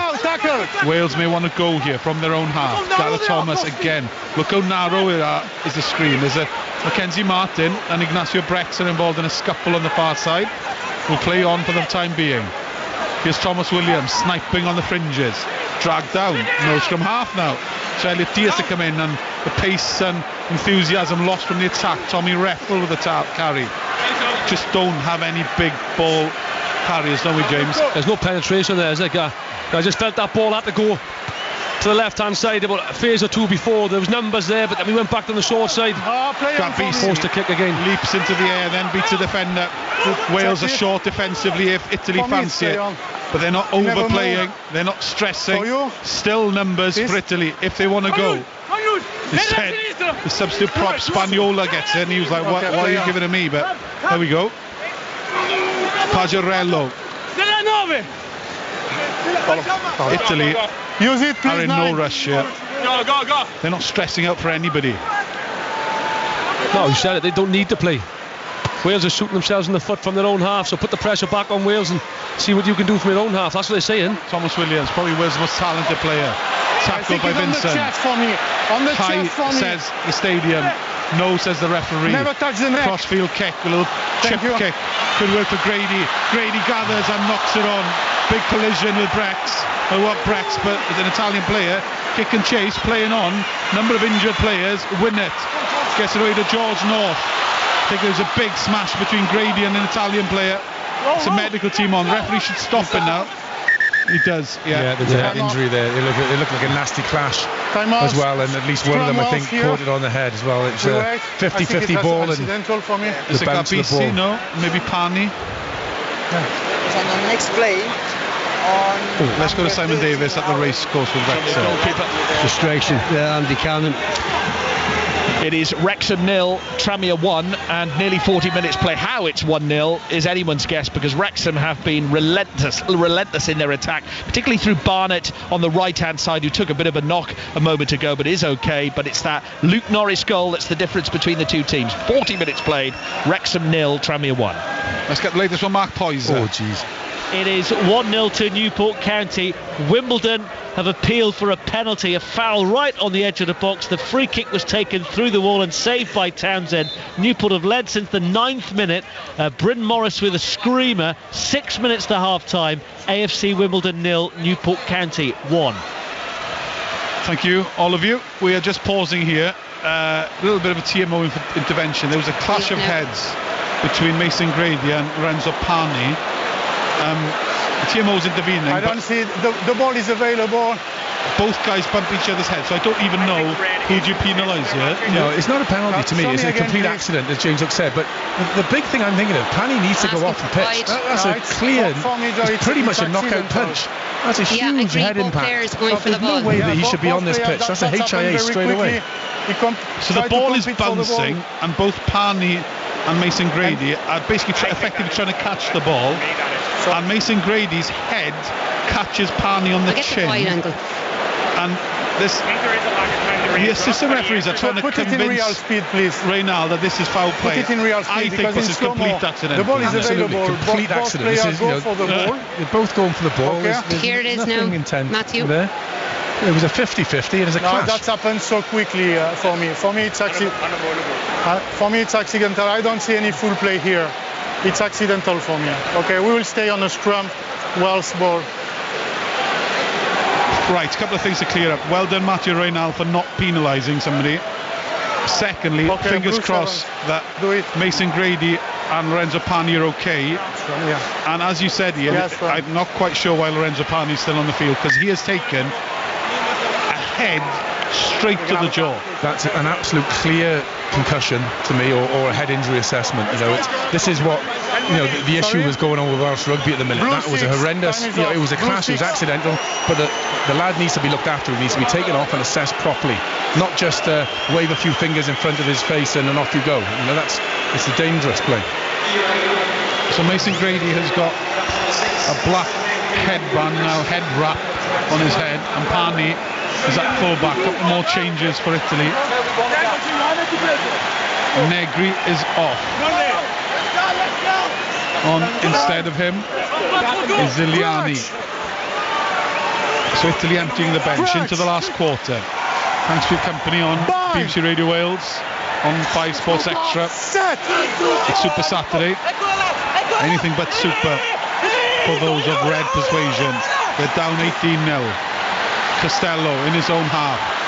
Winnett, Mason Grady drifting outside, pushing defenders up the way. He has got something special. Will Rowlands has got bulk as well over the 10-yard line. Italy enjoying more and more defensive work as Wales are getting more possession. George North, Winnett, Elliot D back inside the Rio Dyer, jumps through one tackle, back to Thomas Williams. Thomas Williams tackle, brilliant play by Vincent. How did he stop that try? And Wales are cut short 2 meters from the try line. They desperately need something here. Italy need to let go at ruck time. Where's the ball? It's not coming out, and Italy may well have turned it over. They have. That is one of the great Six Nations tackle by Ross Vincent. Because for all love and money, Thomas Williams was celebrating a try there. How did he stop? And Lamaro boots it off the field. I was just about to say, what a try. I couldn't see him being stopped from there. That was an incredible tackle, because Thomas Williams knows where the line is. He's a superb finisher. Williams has got the pace. It's an old school wrap tackle, isn't it? But I think that was the first time Wales in this game have actually looked quite organised in attack. The runners are coming from one side of the pitch to the other, creating those extra numbers on the far side. And again, we mentioned it earlier, the game breakers and probably the best attacking players for Wales today have been Thomas Williams and Rio Dyer. He's turned on the wrong side. Yeah, Thomas Williams, some of the kicks he put in first half, that was our best attacking games, really. The little chips over the top, we just didn't get the bounce of the ball. I think he's had a pretty solid game in amongst a lot of players that have really struggled today. If you want an indication of how this game has gone, there's a Mexican wave going around the Principality Stadium, and it's half-hearted and it's rather apathetic, and that reflects the way things have gone on the field. 18-0. Notice no changes in the front row yet, Ian. Thomas Williams is off, Kieran Hardy is on. Come back on. Yeah, I think it's going to be a long afternoon for the starting front row here. I think they're going to be pushed to the point that they can't walk.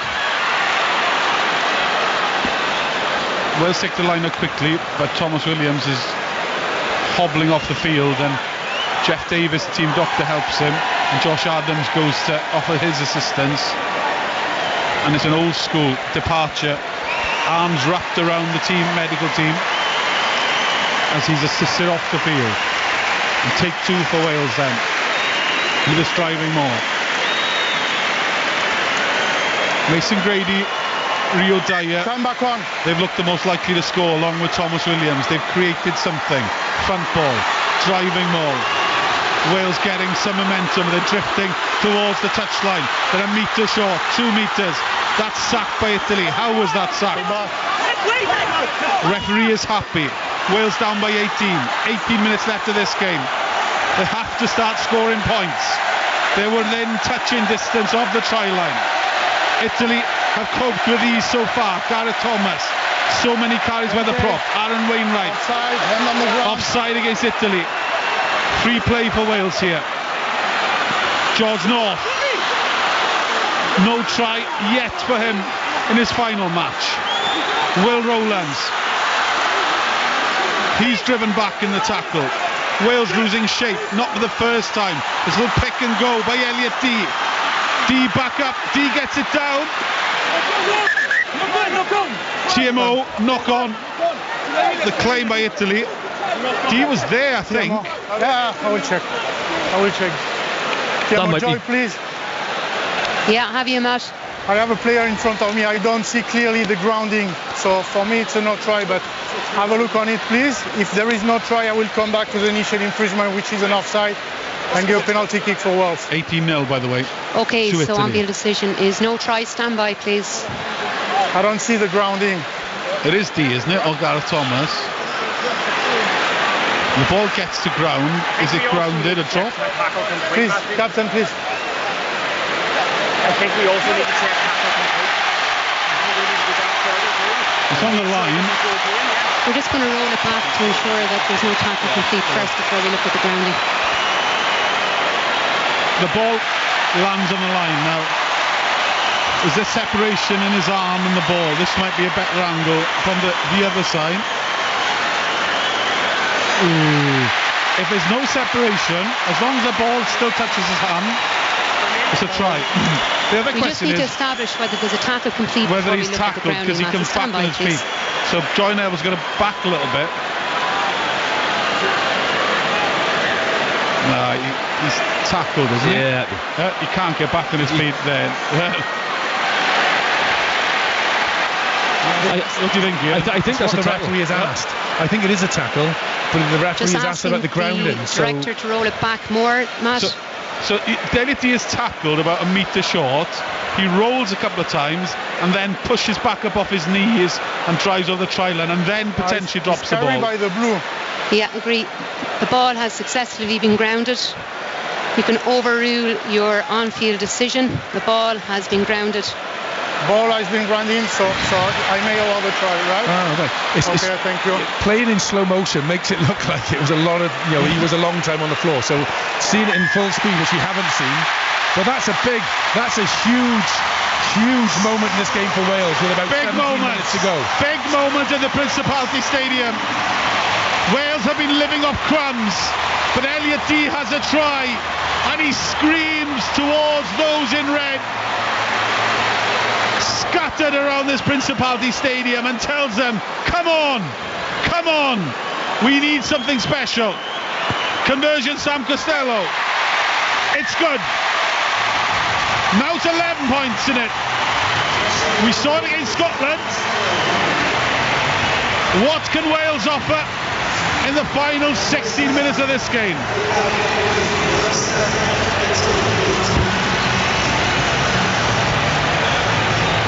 They need tempo now, Wales. They just need to keep playing the last 15 minutes. They just need to keep playing, put Italy under pressure. They've got the players on the field now to make those breaks. Here we go. High tackle on Costello. Costello went to kick and he's running it. The shackles are off now, aren't they? It's that whole Scotland thing again. This is where Italy are starting to look a little bit twitchy. They've been in complete control in this game. They've been so relaxed. They have absolute control. Their game management has been superb. They've let Wales play and make mistakes. Now all of a sudden, this is the first time we've seen a little bit of a chink in this Italian side. Elliot Dee, front ball to Will Rowlands, off the top. Wales on halfway. Mason Grady back inside to Reffel with a carry. Gets to halfway. Kieran Hardy on for Thomas Williams. Elliot Dee, the try scorer. Costello, Winnett, they were lining him up. Turnover not given to Menoncello, though he wanted it. Wales attacking the far side. George North, ball in space. Italy have defended him very well in his final cap. Mason Grady. On the shoulder. Looks strong, isn't he? Another penalty for Wales. You put the hand on the ground first. And it's against Lucchesi. And after you're jacking the ball, hand on the ground, 16 blue.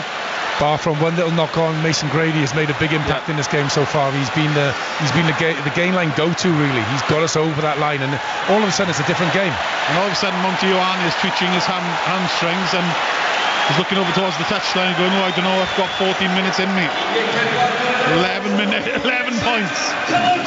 And that's what Wales need to do now for this last 13 minutes, is try and get the ball in the hands of Mason Grady, Rio Dyer, these boys who are looking threatening, because they are causing Italy problems.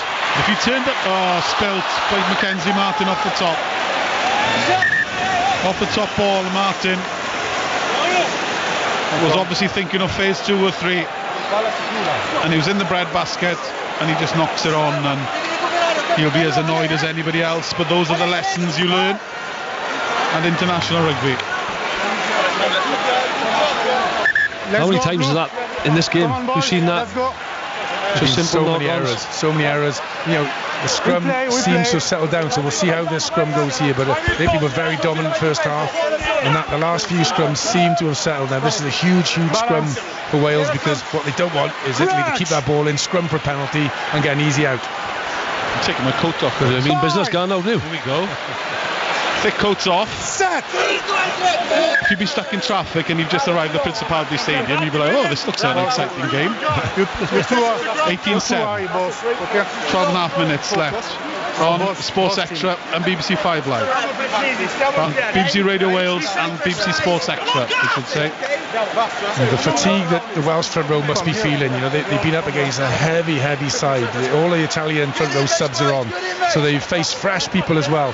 They've carried the ball. Elliot Dee just scored the try. Gareth Thomas has carried, yet they're still on the field. They're still trying to hold this scrum in. You know, they must be so tired out there. No sign of replacement front rowers coming on. This is not the time to experiment, is it? Stay straight, Gareth, stay straight, thank you. Vincent picks Italians. They don't need to play from their own 22, but they're going for it.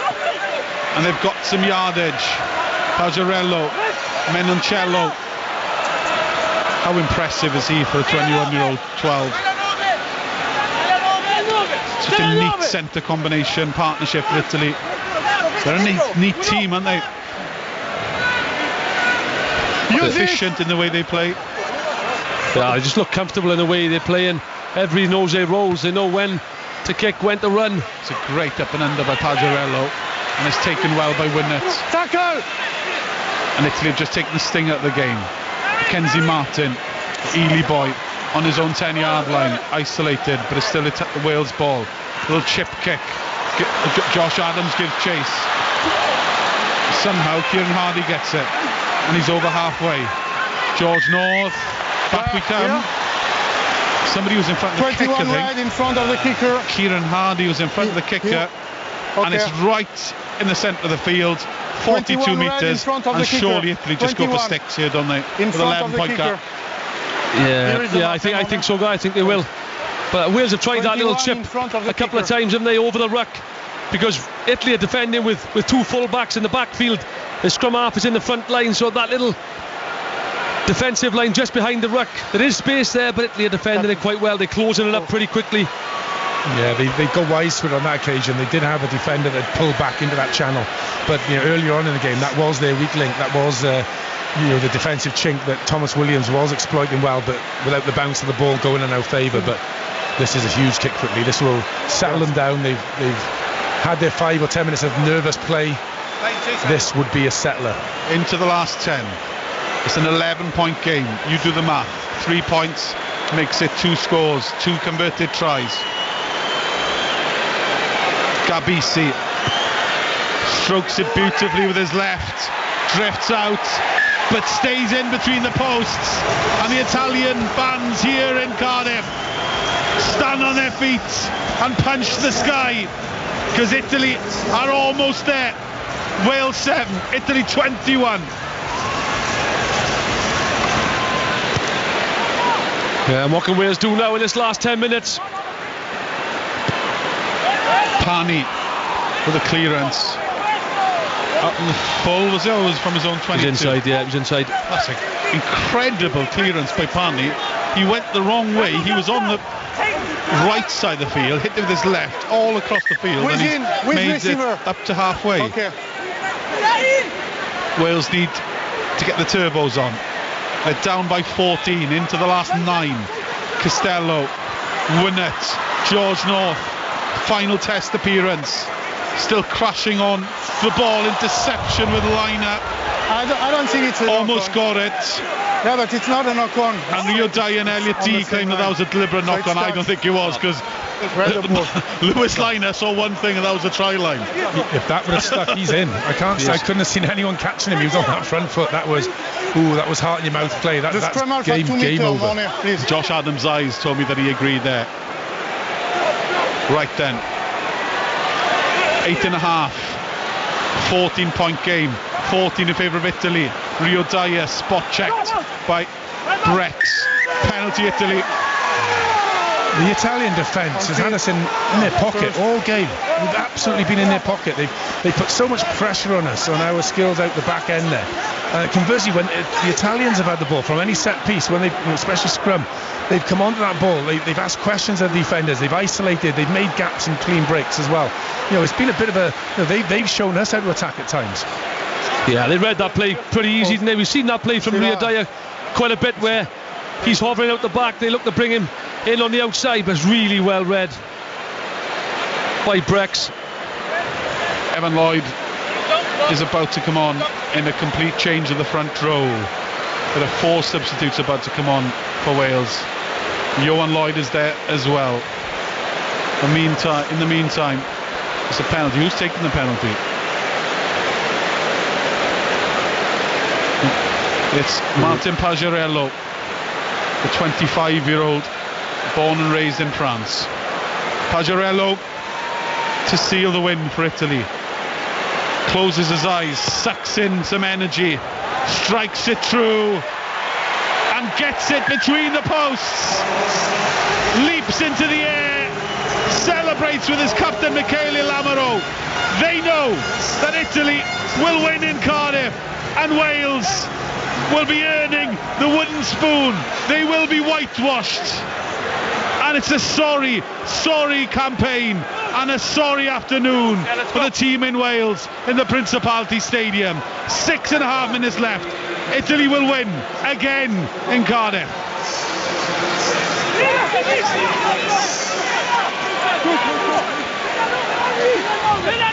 Wales 7, Italy 24.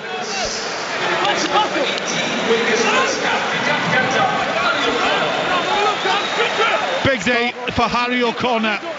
Use it, please. He wins his first cap for Wales, the Scarlet's prop. But there's very little he's going to be able to do here, because Wales surely aren't scoring 3 tries in the final 6 minutes. And Italy have been rejuvenated again with those 2 kicks. Read the ball. They're starting to pop the champagne corks, aren't they? Just giving them the breathing space, isn't it? But with 5 minutes left to go, just over 5 minutes left to go, Italy have been in complete control, if we're honest, of the majority of this game. They've taken their opportunities. They've looked really comfortable in defence. They're coming off the line. The breakdown, they're strong. Driving maul for Wales. Evan Lloyd, Kemsey Mathias in the mix with David Jenkins. One stop. Use it now. Lloyd has to get it back to Kieran Hardy. Mason Grady again making yardage, 5-6 metres before he's pulled down. Johan Lloyd, Cam Winnett drifts outside. Rio Dyer over the touchline. Let's end this campaign then, shall we? Option. Scrum or line out? Scrum. I'd like to see the stats for the unforced errors. It's just been constant throughout this game. Subs. Yeah, it's been poor. The bar that Gatland and crew 75 minutes, Wales 7, Italy 24. Okay, well, commentary of Wales-Italy continuing on Sound, BBC Sport Online, digital radio and television, and on 882 medium wave.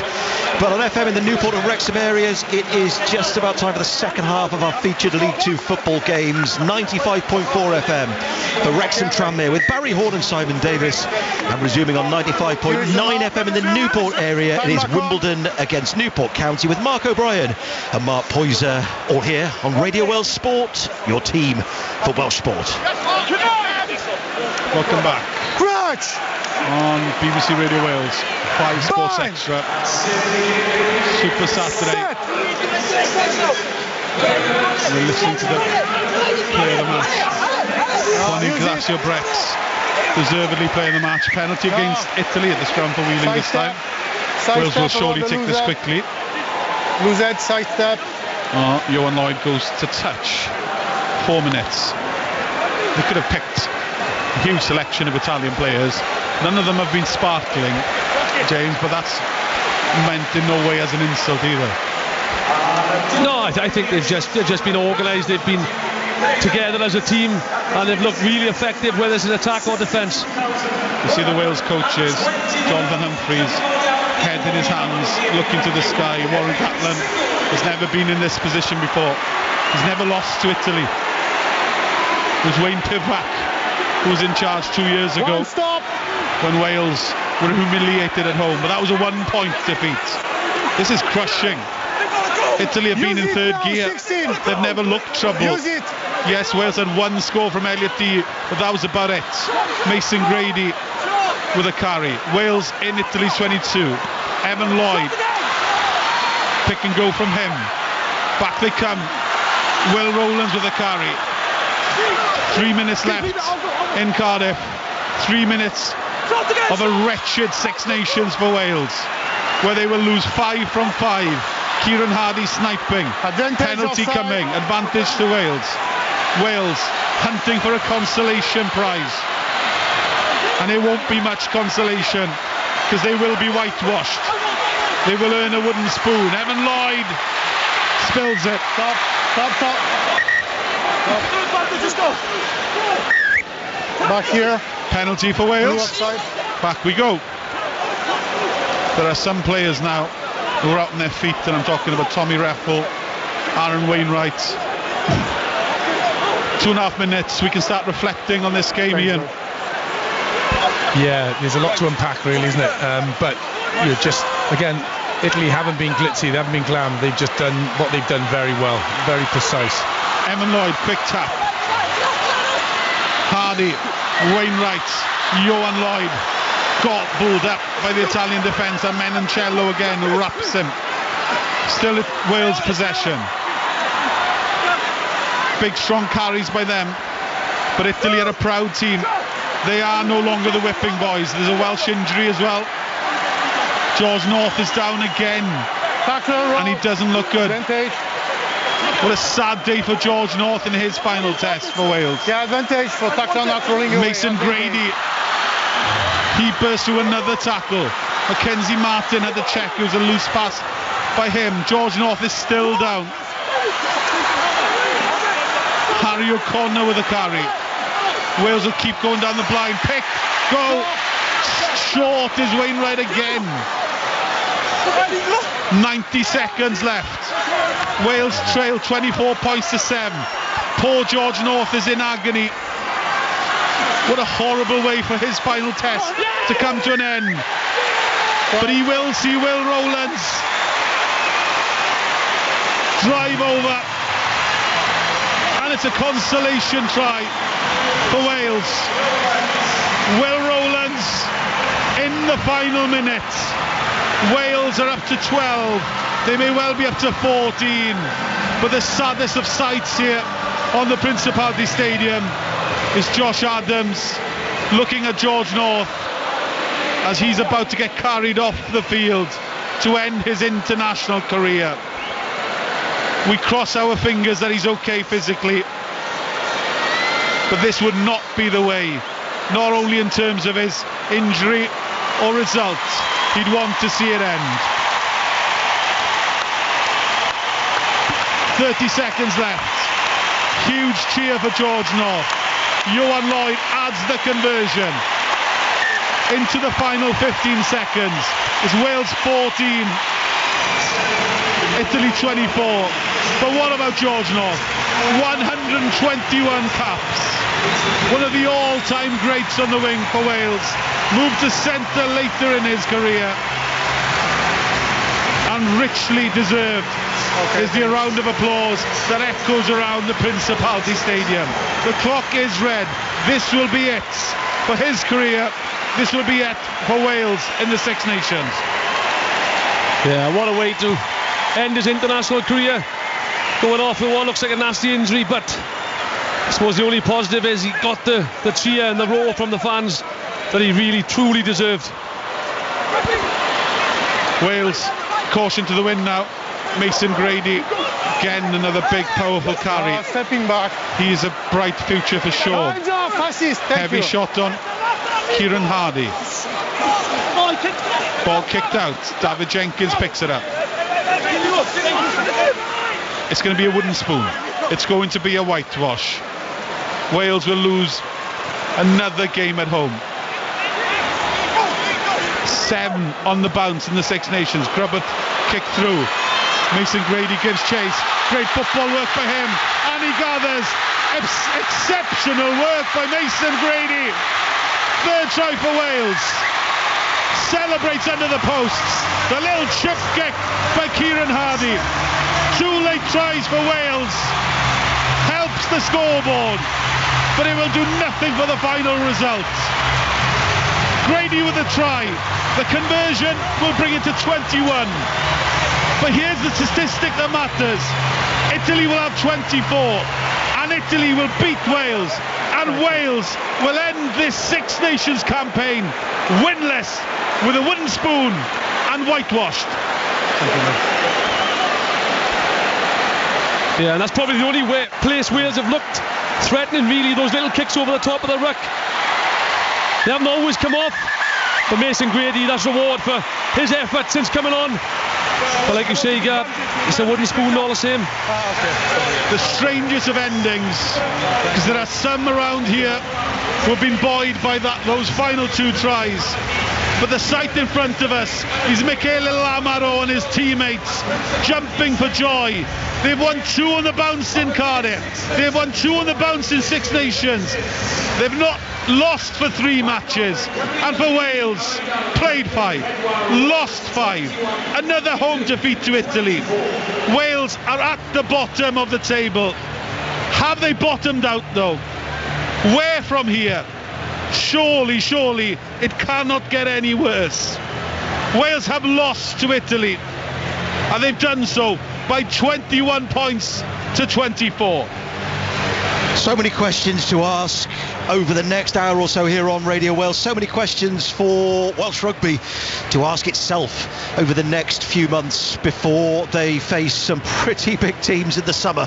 Australia on the way, and South Africa. Goodness me, good luck with that one. And I think a lot of people will say thank goodness that the Six Nations is over at last. It was awful.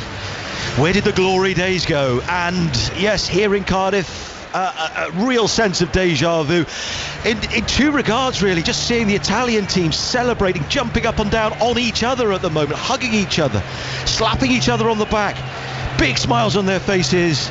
But deja vu as well, because as Gareth says, it is another defeat. 5 from 5, the wooden spoon, the first one since 2003, and this stadium is like a library. So quiet, so flat, so subdued as it was for most of that match, apart from those little moments, particularly at the end there where Wales got those 2 late tries, but it was too little, too late. A 3-point defeat, and all they get out of that is a losing bonus points. We'll bring you plenty of reaction over the next 20 minutes or so from the pitch side interviews, but let's get some initial thoughts from James Hook and Ian Gough as we watch the post-match scenes down beneath us. James, what an awful Six Nations that was for Wales.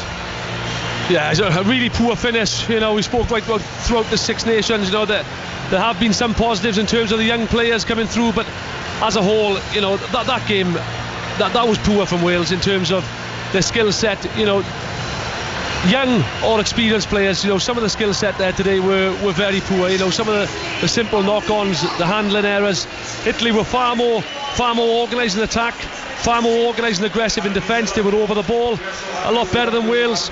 The scrum was better, and just a really disappointing end of the Six Nations. Obviously it was a lovely try at the end from Mason Grady, you know, obviously a consolation try. He looked threatening. I thought Dyer looked good. Thomas Williams looked good again. Will Rowlands, when he came on, looked pretty good. But other than that, there wasn't a great deal to shout about.